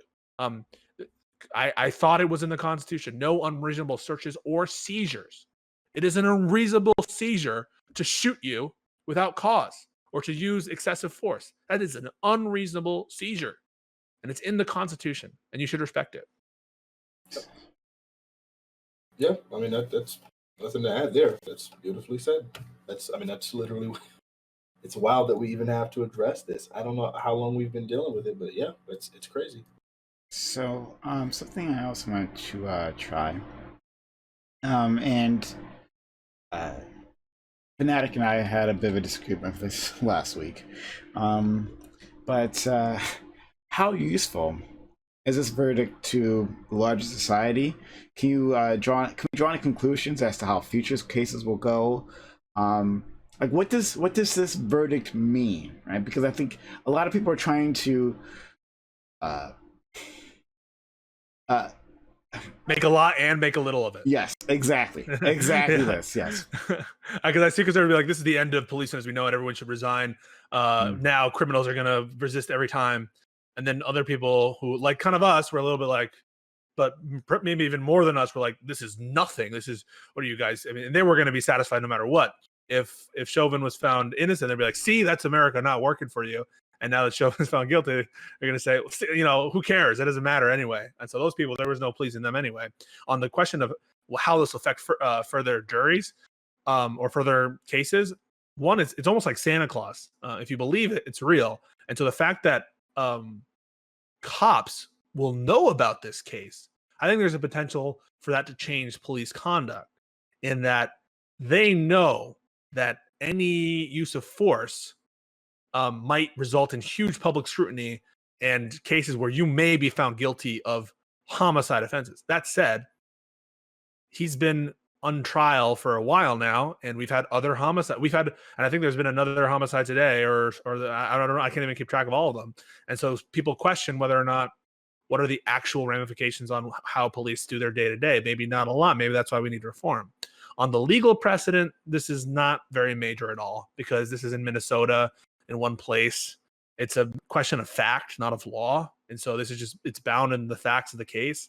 And so there's not a huge amount of precedent, unless there's like some kind of appeal that's done and some kind of definitive ruling. But even then, unlikely to be on federal constitutional grounds. And so will this affect you if you're in Texas or you're in Wisconsin? Who knows? But I think its significance could be the fact it's public awareness of this incident. So, and I definitely want to hear what Fanatiq has to say about this, because again, we had a big disagreement on this. I mean, we had a 90-minute disagreement on this, but like, no, yeah, but don't worry, we'll get into it. But you're saying a lot of the things that I was bringing up, right? And that the legal precedent is very limited here, right? Like, that cops can't do things that they weren't allowed to do in the first place, like can't go against regulations, can't use.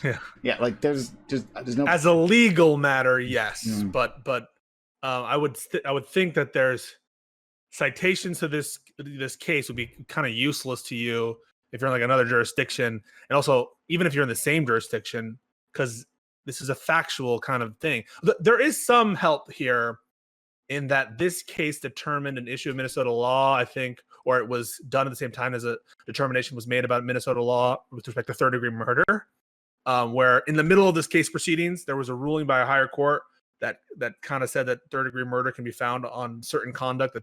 So for a while, the third-degree murder charge against Chauvin had been dropped because the judge had found as a legal matter insufficient facts. But another ruling while this case was pending changed that a little bit. And so maybe that would be helpful in Minnesota, but that's limited to Minnesota. And then of course, it's not really the Chauvin case that did it. It was this other case. And so as a purely legal matter, probably not a lot, but as a term of a question for juries, as a question for attorneys, we'll probably try cases differently because of this.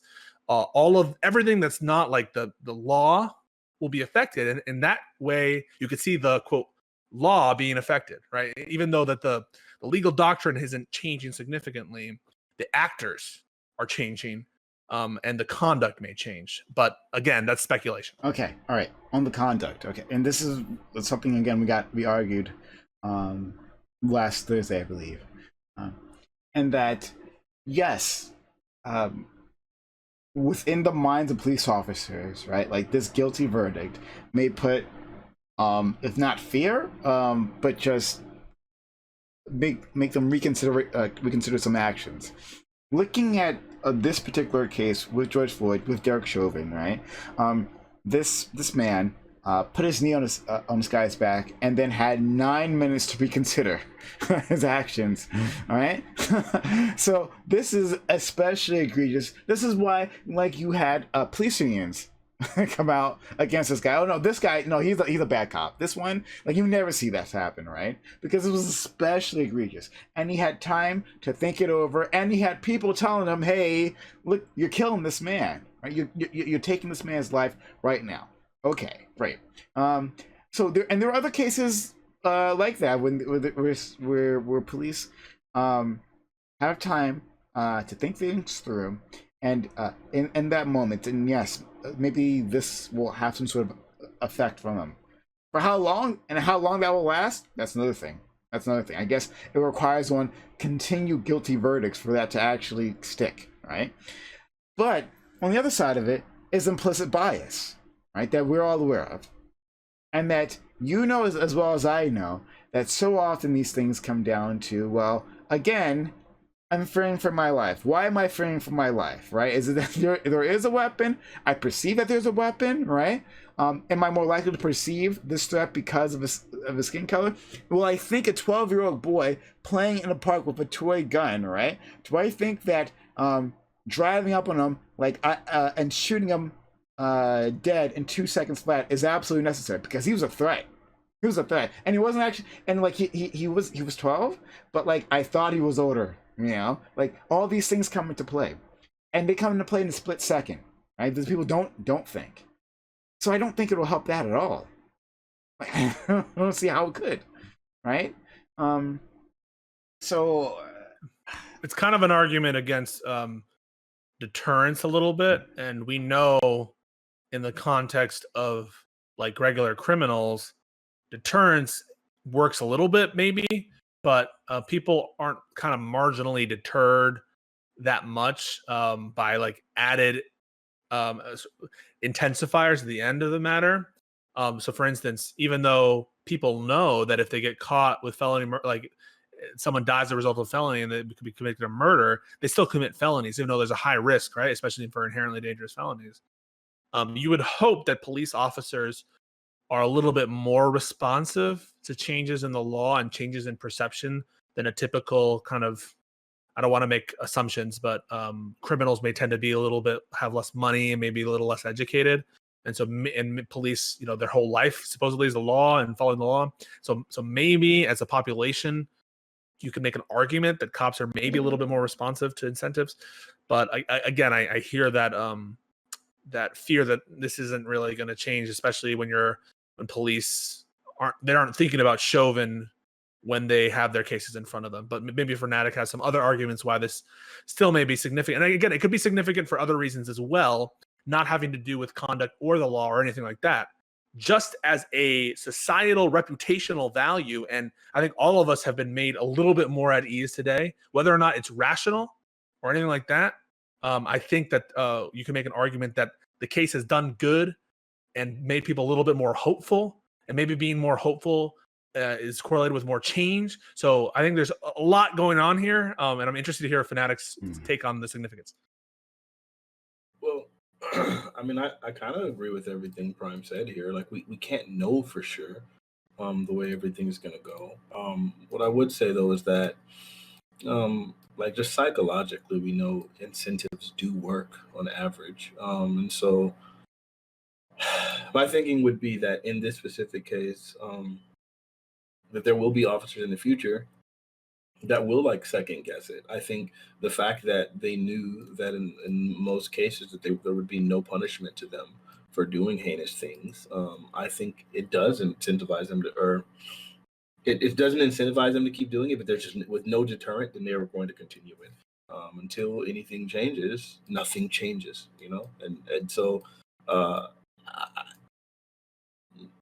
for me, I think whenever you start trying to determine like sociological norms, right? Like what becomes normal to us as a society, I think you can look at so there has to be like a first step, right? And like I said, I think this step right here kind of begins society like taking their first baby step towards like some form of police accountability, because I think very often people, myself included, are really afraid of things until we've encountered them. And I feel like this is that way of like kind of demonstrating, like, look, you guys convicted this guy, the world didn't end, like everything is fine, and we can start doing more of that in the future. So I think that's I again, it's being impossible to measure like what's going to change because none of us are psychic, but this is a huge step in the right direction. I think this thing can start maybe galvanizing people towards the George Floyd Act, which if that passes, that can change everything. I think another good point you have going for you, Fanatiq, is of all, if any case we're going to do that, this case would. I mean, this has been the most, I think, since OJ, has there been a bigger criminal case that you can remember? Certainly of this decade or between the last 2 decades, I think it's hard. I'm hard pressed that besides like Zimmerman trial, I even think this might outdo the Zimmerman trial in terms of how high profile it was. So if anything was gonna deter, it's got to be this. Yep. And I think again, and it wouldn't just be him, it'd be like the next 3 officers. And then now, because of the fact that these people are being charged criminally like that, we've already seen like the change happen in the sense that now more officers are being fired in these cases instead of just being put on administrative leave and then eventually found not guilty. So there's change happening.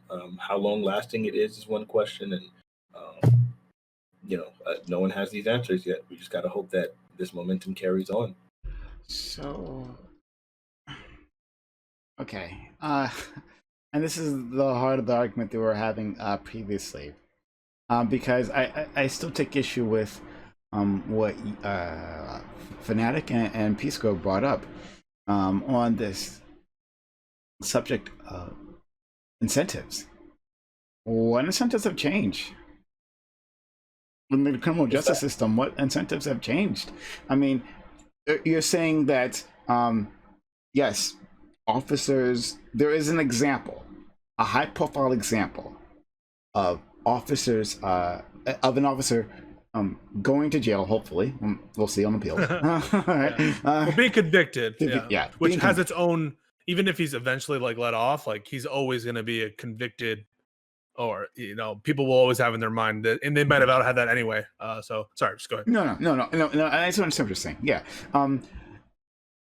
that you can theoretically be convicted if you do something pretty extreme, pretty heinous. Heinous is the word Fanatiq used, right? If you do these heinous acts. Okay. All right. But what is a heinous act? What is, right? Okay, don't kneel on a guy's neck for 9 minutes. Gotcha. Check. Won't do that. But Prime, we were uncertain about. I mean, Fanatiq was telling you his agony about how uncertain he was that heinous acts would even go punished. No, And so we can have a fight over like what is a heinous act.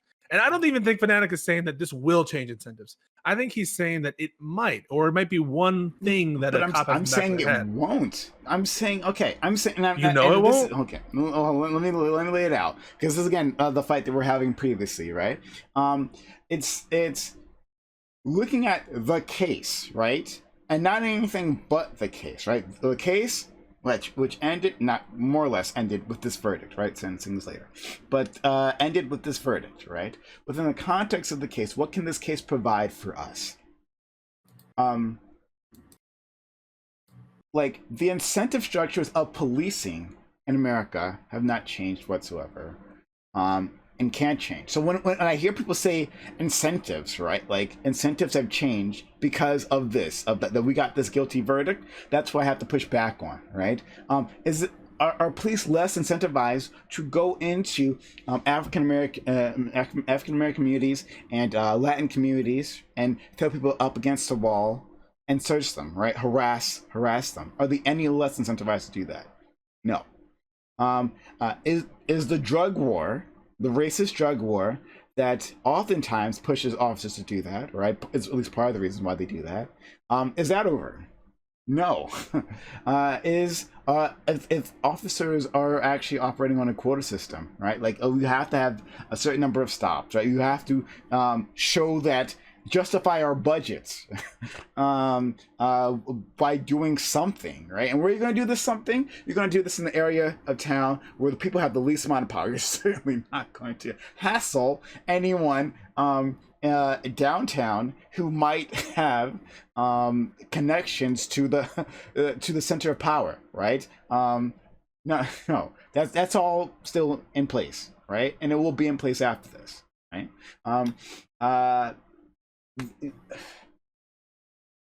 It seems like, and then beyond that, like in terms of actually being prosecuted, well, unless actual legislation is passed, will prosecutors, right? Prosecutors still have all the same incentives to not prosecute, right?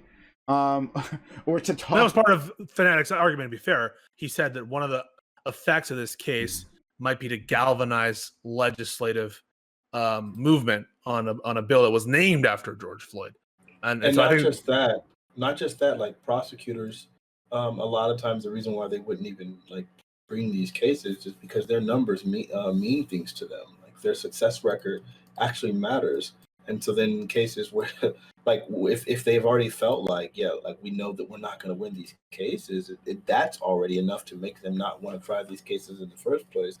But now they have a reason, something that says, "Hey, actually, this can be done."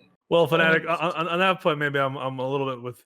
I think these cases are still very hard. I think you said yourself, and I know you're not saying that every prosecutor this will 100%. I know that you're not imposing certainty on all this, and you're just saying maybe it's just another factor to consider. And I respect that, and I think I agree with you that it might be a factor, maybe a significant one, maybe a small one. But I still think these cases are hard. I think you've acknowledged that they're hard, and all it took to prove it. And so I don't know how hopeful I am that absent legislation, prosecutors that incentive might change. But it might, and it may be prosecutors will feel that there's more public acceptance of those kinds of cases. And maybe police departments will, seeing the success of this case, be more interested in having prosecutors or independent prosecutors come in and investigate some more. So I hear that, although I would be, sort of more skeptical unless other kind of institutional changes are made. Oh, sure. I want other institutional changes as well. And again, like you said, I've never made the statement in any way, shape, or form that we know for sure. It's just that's the hope, and I think that's the idea. That's the possibility to be able to say that we know with certainty that nothing will change. I just think either you must be psychic or. I don't know how you can come to that conclusion. I think Prime is very cynical. And he doesn't like to get his hopes up. Is that fair, Prime? No, I think that's very true. Yeah, that's very true. I'll take that. But I'm, and again, I'm defining this because people are mixing the movement, right? The George Floyd protest, right? The BLM protest with the case. The case provides us very little. The movement provides a lot of potential, right? And I'm very hopeful for the movement. But the case itself, it's very limited. And so I'm saying that, let's say even that he was acquitted on all counts, right? I'm saying that's a setback for the movement, but the movement could still literally accomplish everything that it would have accomplished otherwise without this guilty verdict, right? Like, you could almost argue that if they acquitted on everything, that the movement might have gotten some, like, well, first of all, intensified, I think. Yes, we would have intensified. And so I hear that. I think there's some things that what Prime's saying that I think I agree with. But I think that the outcome affects the movement too. Correct. I mean, the fact that this is a guilty verdict, that must affect the movement somehow. And so in this case, while I agree that the movement is responsible for a lot of the change that's going to be effective, the outcome kind of, I think in my mind, affects the movement at least somewhat, or at least I hope it does. So okay, maybe I'm honing in on my problem that I'm not exactly expressing correctly, and it's that, like, I don't want what people to get out of this verdict is that job done, right? We won, we slayed the dragon, we got the bad man, right? Okay, we slayed the bad man, and so things will be different, right? And that's not what Fanatiq was saying. I'll be very clear. I know it's not what Fanatiq was saying, but saying that, you know, this is a milestone that in and of itself means that things are better within America, because it is not. That's not what this is at all. That, like, this means there's so much more work to do. There's the George Floyd Act that Fanatiq will make sure that we do not forget, and which is good. But yeah, there's a George Floyd Act, actually getting that passed. Biden brought it up, right? And there's pushing Congress to make that happen. That's extremely important. That'll actually make things happen. Let's use this energy that we're having right now, this jubilation, let's turn it into actual progress, right? So if you walk away thinking that now cops will simply know better, right? And this will stand as a testament throughout time, it won't. It can't. No court case can, right? Like, it's too much to ask of this court case. So I just want to emphasize that. So saying that a guilty verdict is itself, it's a victory for justice here, but not for justice in the future, right? It doesn't necessarily mean that a prosecutor, like, faced with his own career being damaged, right, by having to prosecute cops within his district, right? That they will make the choice that we want them to make, right? That saying that, looking at the facts of the case and honestly assessing about political ramifications to themselves, right? And we shouldn't have them doing that in the first place, because we should have independent investigators, right? That should be a thing. That should be included in a bill that gets passed, right? But that takes a movement, and simply this verdict will not accomplish that. Okay, so that was kind of my point. So let's move things along. I want to, I don't want to take too much of your time. So I just have a few other things, and then, we can wrap this up, and we can go on open welcome panel afterwards. I'm sure other people want to have a discussion on, stream is not ending. Stream is not ending. Yes. So just a few other things, and then we'll wrap things up. What about sorry, one question. Okay, so Pisco, if you were the defense, right, in this moment, you lost. Yeah. What do you do for appeal? What would that look like if you were putting something together? I think that you would appeal, perhaps. The problem is trial judges are given a lot of discretion on how to run the trial.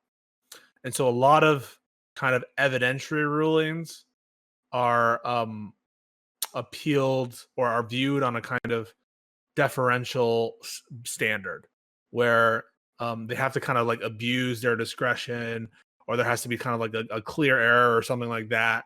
in order to overturn some of the kind of like normal evidentiary rulings, some of which didn't go for the prosecution. You'll notice at the end there was kind of a controversial evidentiary ruling on carbon monoxide information that was available to the prosecution that definitively showed that it wasn't carbon monoxide levels that caused the death, but the judge didn't allow that to be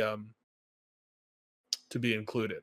And so those kinds of evidentiary rulings, probably there's going to be a lot of deference paid to the judge's decision.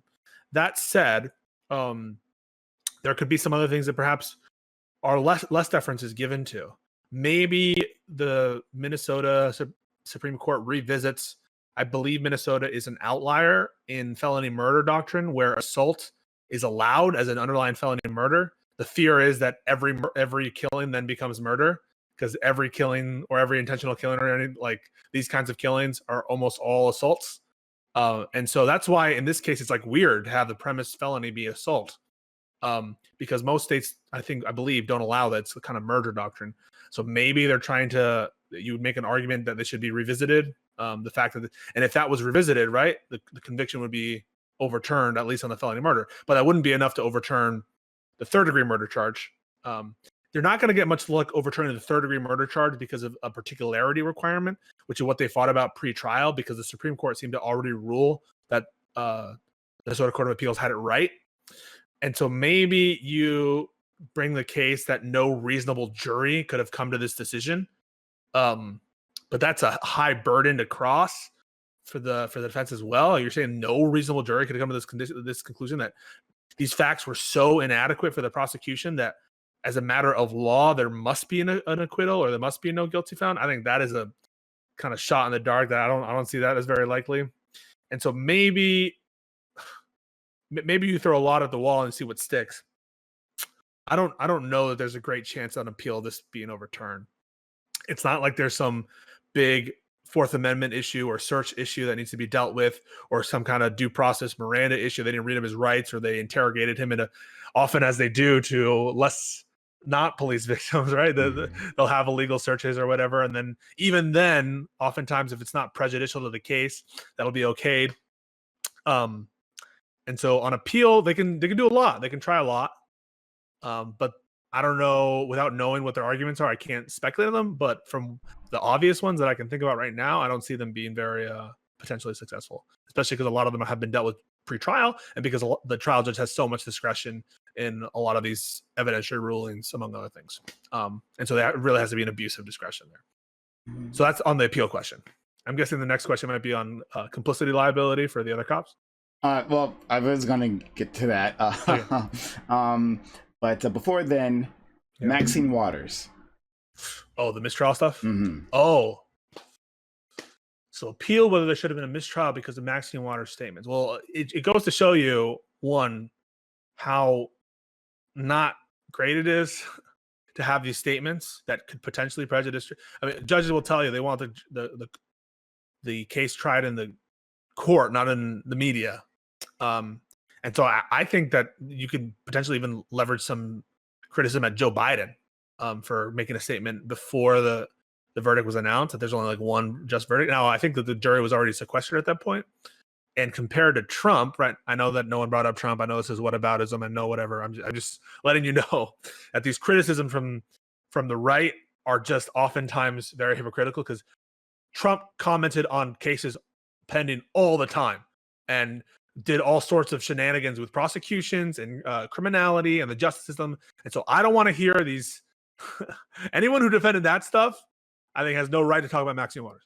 But that said, it was a silly statement to make, and it just opens the pathway to a bunch of nonsense and an argument on appeal, which we shouldn't have to have. You could have just waited. Make your statement after. There's no need for you to make it before. You could say, and you could be respectful, but say, I have my opinion about where this should go. Very strong opinions. I'm going to withhold them until after we hear the verdict. But needless to say, I have very strong opinions. That would have been a statement that's fine. You don't need to get out ahead of it. Everyone's going to listen to you. And instead, now you look kind of bad. So, but Maxine Waters, so, and maybe I'm not understanding how this works, and you can correct me, but yeah. Like, I mean, the jury is supposed to, isn't it supposed to be sequestered the entire trial? No, Not for this one. Okay. There was a motion to sequester them after the I don't know if we should protests / riots or whatever happened in the Dante Wright case. There was a motion that was denied, essentially because I think the judge said something like, if we sequester them now, there'll be the appearance, they'll think they're in greater danger, and that will prejudice them even further. So I want to give you an example why this might be a case where it could be a mistrial. Imagine that you had a statement come out from like some person like, I will personally murder all of these jurors if they come out one way. You could see there being, and like that statement was broadcast everywhere and it reached the jurors. You could see that potentially causing the jurors to be like, oh God, we got to rule the right way. And that's the basis of the mistrial, the fear that these jurors would be influenced by these kinds of statements. Now, does it rise to that level on Maxine Waters' statement? I don't think so. I think there's been plenty of bombastic rhetoric from both sides here. And this is going to be a controversial decision no matter what. And they knew that going into it. But it was silly statement to make. Okay, fair enough. Do you have anything to say on that, Fanatiq? I got nothing to add. If peace goes on in here, there's not much to add. I'm not gonna go ahead. There's nothing to say. And so, I guess lastly, it's sentencing for Chauvin himself, and then eventually we'll get to the other costs. But yeah, sentencing for Chauvin himself. What do you expect? You already brought in previously that like you think the average sentencing for something like this would be 12 years. Someone who I know is very smart told me that was, I haven't personally looked at the ranges. So this is from another source that I won't disclose, but someone who I know to be very, very smart about these kind of matters. You would expect that he has no priors, right? And it's not intentional killing, which is what Fanatiq brought up, which was he was afraid that they would charge intentional killing, and intentional killing is typically deemed like worse, right? For better or worse, I think probably for better, we are more fearful of people who did things on purpose as opposed to people who did things who were super duper reckless. And I think there are, is that just 12 years is a long time. And I think that you might think there are probably people here who think he deserves capital punishment. I don't believe in capital punishment. I believe in rehabilitative justice. I believe it for really bad people. And I think that 12 years is, if that were the sentence, 10 years, that's a significant sentence. He is marked for life as a murderer. And so I wouldn't be, quote, disappointed with such a sentence. I think the sentence should match the gravity of the offense. But I'm not very friendly or amenable to over criminalizing an already very criminalized society and imposing sort of like 80-year sentences on these kinds of unintentional murder, especially for people who don't have priors, and when there's not really a fear of recidivism, since he's not going to be a cop again. And I don't think there's any evidence in the record to suggest that he would have done this if he weren't a cop. I think it's actually really interesting, this idea of fair sentencing in the public's eye. And this is probably a topic for maybe for some other day. But like, what does that actually mean, right? So if you say that like the maximum is 40 years, right? Is what my understanding of the maximum is 40 years. That's right. Yep. And then like you get 12. Well, what does that mean? Right, especially to people who will not serve that amount of time, right? Who don't have that amount of time stretching out in front of them, right? It's like, well, 12 is less than half, and maybe that's bad. But like to actually contemplate that, like, I'm going to lose my family, I'm going to lose all my rights, all the things that I'm used to in life for 12 years, and that's absolutely huge. And again, that's just a number we're throwing out there for now. That's huge. Yeah. That's huge, right? But then what if it's 6? Is that worse? Does it scale because of the maximum, right? The maximum was only 10 and he got 6. Yeah. So the judge has some discretion on this. There are manslaughter is also a very serious offense, and manslaughter convictions can run 5-6 years. I mean, I shouldn't say this, but I don't think that that's unreasonable for a manslaughter thing to run. So I think I expect it to be more than 6 years. Are you asking if I'd be disappointed with those, the kind of very low end of the range of possible sentences? I think that people would be disappointed if this were like 5-6 years. I think something in people's minds is probably pushing to double digits. And so my intuition is that it may be in the double digits. But between 6 and 12, if you ask me, I think probably 10 to 12 is more just, given this is murder. And also I want to be clear, I have problems with felony murder, and I'm glad he wasn't convicted only of felony murder, because I think felony murder should be abolished. But I will say that, and I've said this multiple times, just because I have a problem with felony murder doesn't mean that felony murder has been used against poor people and minorities for years and years and years and years, often with no succor. Is succor the word? It might be, or no sympathy.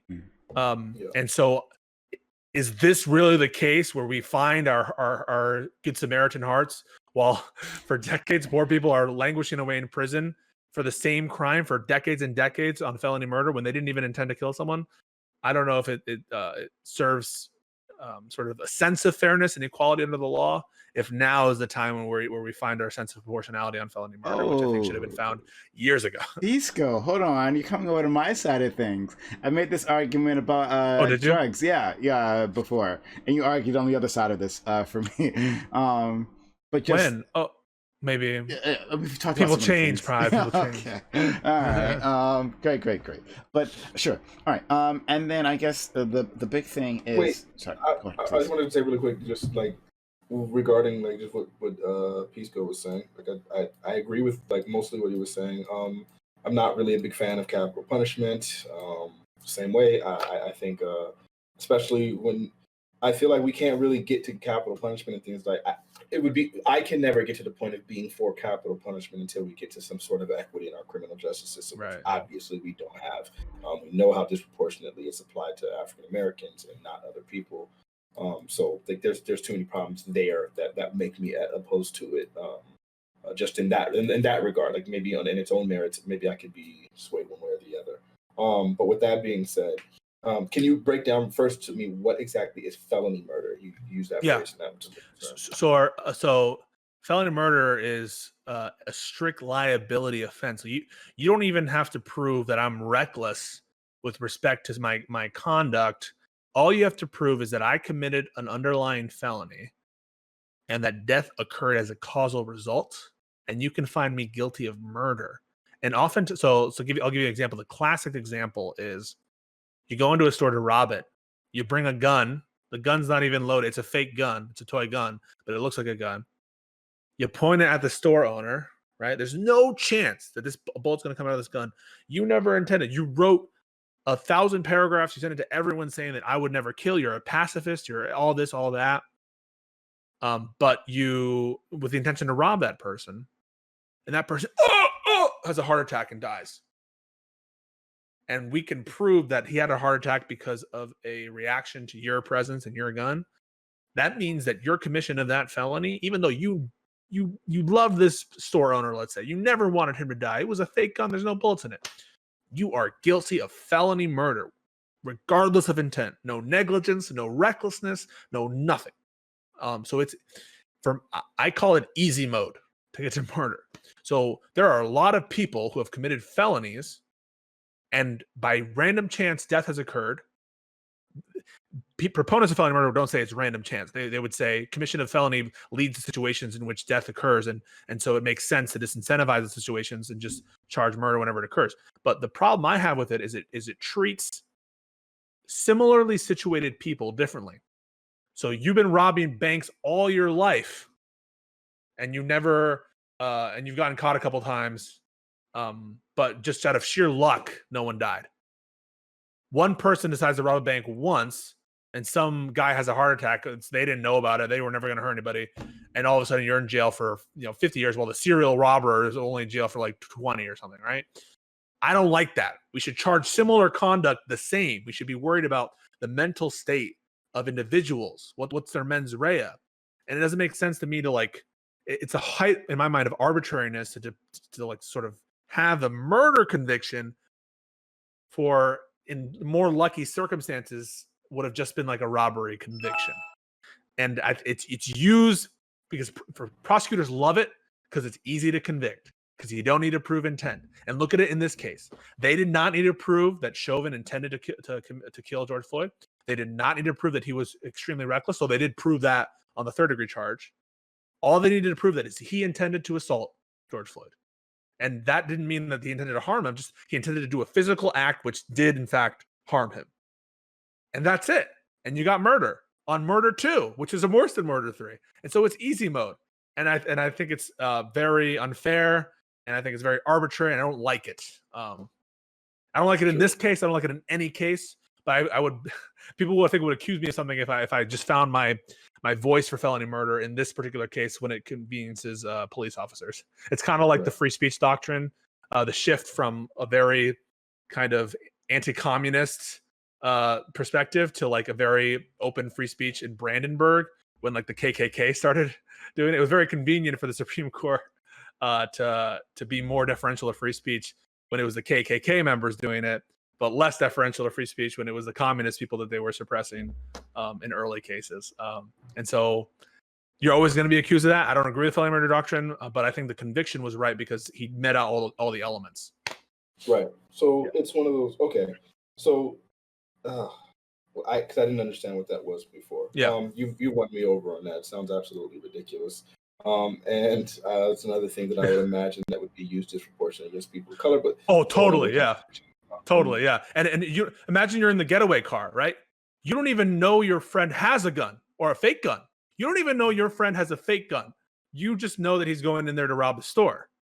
And you're an accomplice of that crime, so you're committing a felony, attempt or accomplice liability is like committing a felony. And you can found guilty of murder. You didn't even see the guy. You didn't even know there was a guy in there. And now all of a sudden you're guilty of murder. That's how OJ got convicted the second time. There you go, yeah. Pretty freaking interesting. Go ahead. So Sharpie, our good friend in chat, you mentioned aggravated sentencing. I'm not sure. Did you cover that? Aggravated sentencing? So I don't know. I know that there's like Supreme Court precedent on certain factors. I think having to be found by the jury for aggravating factors in certain times. I don't know those standards. Okay. But a judge has some discretion on weighing those factors. What they might be, what they might not be. I think like there could be some state statutory factors if it was like done in front of children, which I think I know there were children at the scene here. If it was done in certain ways, maybe that's aggravating sentence. Maybe some like mitigating factors could be relationship, all that stuff. I'm sure victim impact statements might be let in to get to a sort of an equitable sentence. And this raises aggravating sentence, like raises the severity probably for the sentencing guidelines. Okay, so it raises the minimum. Right. Is that it probably raises what the range is for what the legislature has said is the range. I don't know. Again, I'm speaking totally. I'm not even a lawyer. I'm speaking out of turn in this knowledge. I just know that there's some federal standards and there's state obviously standards, and this probably raises what the range is recommend for sentencing. He's a third-year law student, people. Like, you haven't been listening to a person who doesn't know what the fuck he's talking about. Okay. And so I guess the last major thing I wanted to talk to you about is the other officers, right? Yeah. How does this verdict affect their cases at all? I think it does. It does. Okay, great. And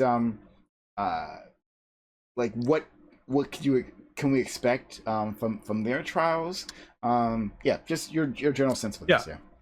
So imagine Mr. Fanatiq is going to kill GSU Gambit. He plans to kill GSU Gambit. Now, he would never do this because he likes GSU Gambit. They agree on a lot. They're friends, But Prime, you're like, I'm just, I want to help Mr. Fanatiq. And so I'm going to tell him, it's a really good thing that you're doing this. And you know what, Mr. Fanatiq, I'm even going to give you the gun. Mr. Fanatiq, you say, well, I could go to another store to get a gun. I don't have to involve you. Like, no, take this gun. I want to help you here. I want to help you kill GSU Gambit. Now, even though you weren't like essential or anything to the crime here, you have intended to help him commit a crime. And so in many jurisdictions, you can be charged just as harshly as Mr. Fanatiq if it can be proved that you intended to help a crime and you offered aid. Even if it's oftentimes, I don't know, there's some bars on this, even if it's trivial aid, even if you're given encouragement, not always, right? This varies between states, and I'm sure there's something I'm misstating, misrepresenting, but that's kind of the theory, and usually there's some intentionality behind it. Whereas someone doing the same conduct, imagine Mr. Fanatiq instead goes to Walmart to find a gun suitable for killing GSU Gambit. Walmart is doing the same thing. He's handing Mr. Fanatiq a gun, but they don't intend to help Fanatiq kill Gambit. And so in that situation, you wouldn't have accomplice liability for like the Walmart people for doing that, right? And so usually intentionality is required. It's a little bit weird here because you have an unintentional murder and an unintentional crimes. And so I don't know what my thought is. If you're an accomplice to murder, you're going to be charged, like convicted, as though like you're a murder or like one thing down. Maybe I'm sure the sentencing will be different because of the nature of their conduct, but they're serious charges, and but probably a little bit harder to prove on the intent because you have to prove that they intended to help them commit the crime. Well, that might be easier with felony murder for other reasons. I don't know enough about the doctrine of accomplice liability from Minnesota, but these will be serious cases that will merit further insight, maybe even further streams. Okay. I wanted to say really quickly regarding regarding what was it? Gambit? No, it was the aggressive. Against Gambit. I'm sorry, aggravated sentencing. I'm sorry. Yeah. Regarding aggravated sentencing, like when I remember reading this big old study that was talking about the sentencing disparity within the United States, and specifically the largest factor contributing to the sentencing disparity was prosecutorial discretion, because even people who were similarly situated, prosecutors would prosecute, and when it came to minorities, specifically blacks, they would charge them with specific crimes that carried mandatory minimum sentences, whereas when it came to their white counterparts, they would even if we control for priors or everything else, when it came to their white counterpoints, they would not counterparts, they would not prosecute them in that way. They would give them the ability to plead out, and so then just that the way prosecutors charge things, just kind of with what you were referring to earlier about like felony murder, the way prosecutors charge things a lot of times it changes everything, and it could be the exact same crime conduct. So it's and plea deals too. If a prosecutor waves a felony murder charge over your head and says, "Hey, we're going to charge you with felony murder, so you better cop to this 5-year robbery charge. Otherwise, we're gonna charge you with murder." That's a huge amount of pressure to take the deal. So even if it's not the crime itself, the power of felony murder and these other and charging decisions has a huge. That's why I say prosecutor is one of the most if not the most, I think the most powerful role in the criminal justice system. Real quick, Prime, I might have mistaken the actual charges. Sharpie is telling me, I think, of the accomplice liability. It might be something more minor than the actual accomplice to murder. I don't know that. I was just giving an example of accomplice liability in general, but I don't know exactly what the accomplice liability is premised on in this case. So if I misrepresented that, I'm sorry about that. Fair enough. Yeah.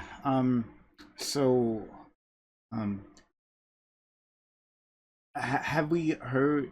So we haven't heard, as far as you know, what the other officers will be charged with. Have they not been charged with anything? I think they have been charged with stuff. I just don't know. Yeah. I've been focusing on Chauvin, and it seems like a blind spot right now, and I feel a little embarrassed that I don't know, but I know it's aiding and abetting on what theory though, Sharpie. I don't know what the exact underlying crime is. Okay. Or if it's like aiding after the fact or something. I don't actually know. And so Sharpie probably knows. He can put it in chat in all caps, but I'm sorry, I don't know. So aiding and abetting second degree murder. Didn't I just say that? What's your problem with? Didn't I say felony murder? That's the second degree murder. What's wrong with you? Accomplice liability, aiding and abetting. Oh, manslaughter. Oh, I don't know, Sharpie. Okay, I'm sorry. I didn't mean to distract you. No, it's fine. No, it's fine. We love our friend Sharpie, and I imagine he might jump into chat when we have our open panel. Yeah, I'm sure. And tell how Pisco is wrong about. Just go a whole list of things you think he's wrong. You're wrong about. But okay. All right. Well, I think we've covered it. Fanatiq, do you have any final words? And remember, we're not ending the stream. We're not ending the stream after. It's not over. We're going to launch up and welcome panel. But Fanatiq, do you have any closing thoughts on this? I gotta check to see if I'm muted or not. No, you're good. You're good. You're good. Okay. Yeah, just that. I think at this point, I would advise people who want to be allies. I think this is a good time to check on your friends and your family, specifically your Black friends and family, because in this point, there's a lot of trauma that happens. And what happens when people are confronting trauma is very often when they're caught up in the moment of things getting better, they will feel better in that moment. And then after they feel better in that moment, when they're back by themselves, is when the honest talks with themselves starts happening. And then they start really contemplating whether or not this will be anything, like, well, will it mean anything in the end? And they start confronting a bunch of their fears and their traumas and yada, yada, yada. And so I would think this is a good time to reach out to those friends of yours that you think might be hurting, or whatever phrase you want to use, concerns with whatever, just with what's going on, because it is more than just it is something that affects us internally deeply. I'm great. I'm fine. I have my stream. I have my whatever, just life to keep me going. I just know a lot of people don't handle things so well, and I think it's probably in your best interest to go ahead and reach out to your friends and keep in contact with them specifically right now. It'd be a good thing to do. I think it's really good advice. Yeah. Pisco. I'm so glad that I had the opportunity to discuss this with Prime and Fanatiq, who on this issue I think we have a lot of common ground. And even when we have disagreements, I'm happy that they're on the merits and with respect to substance.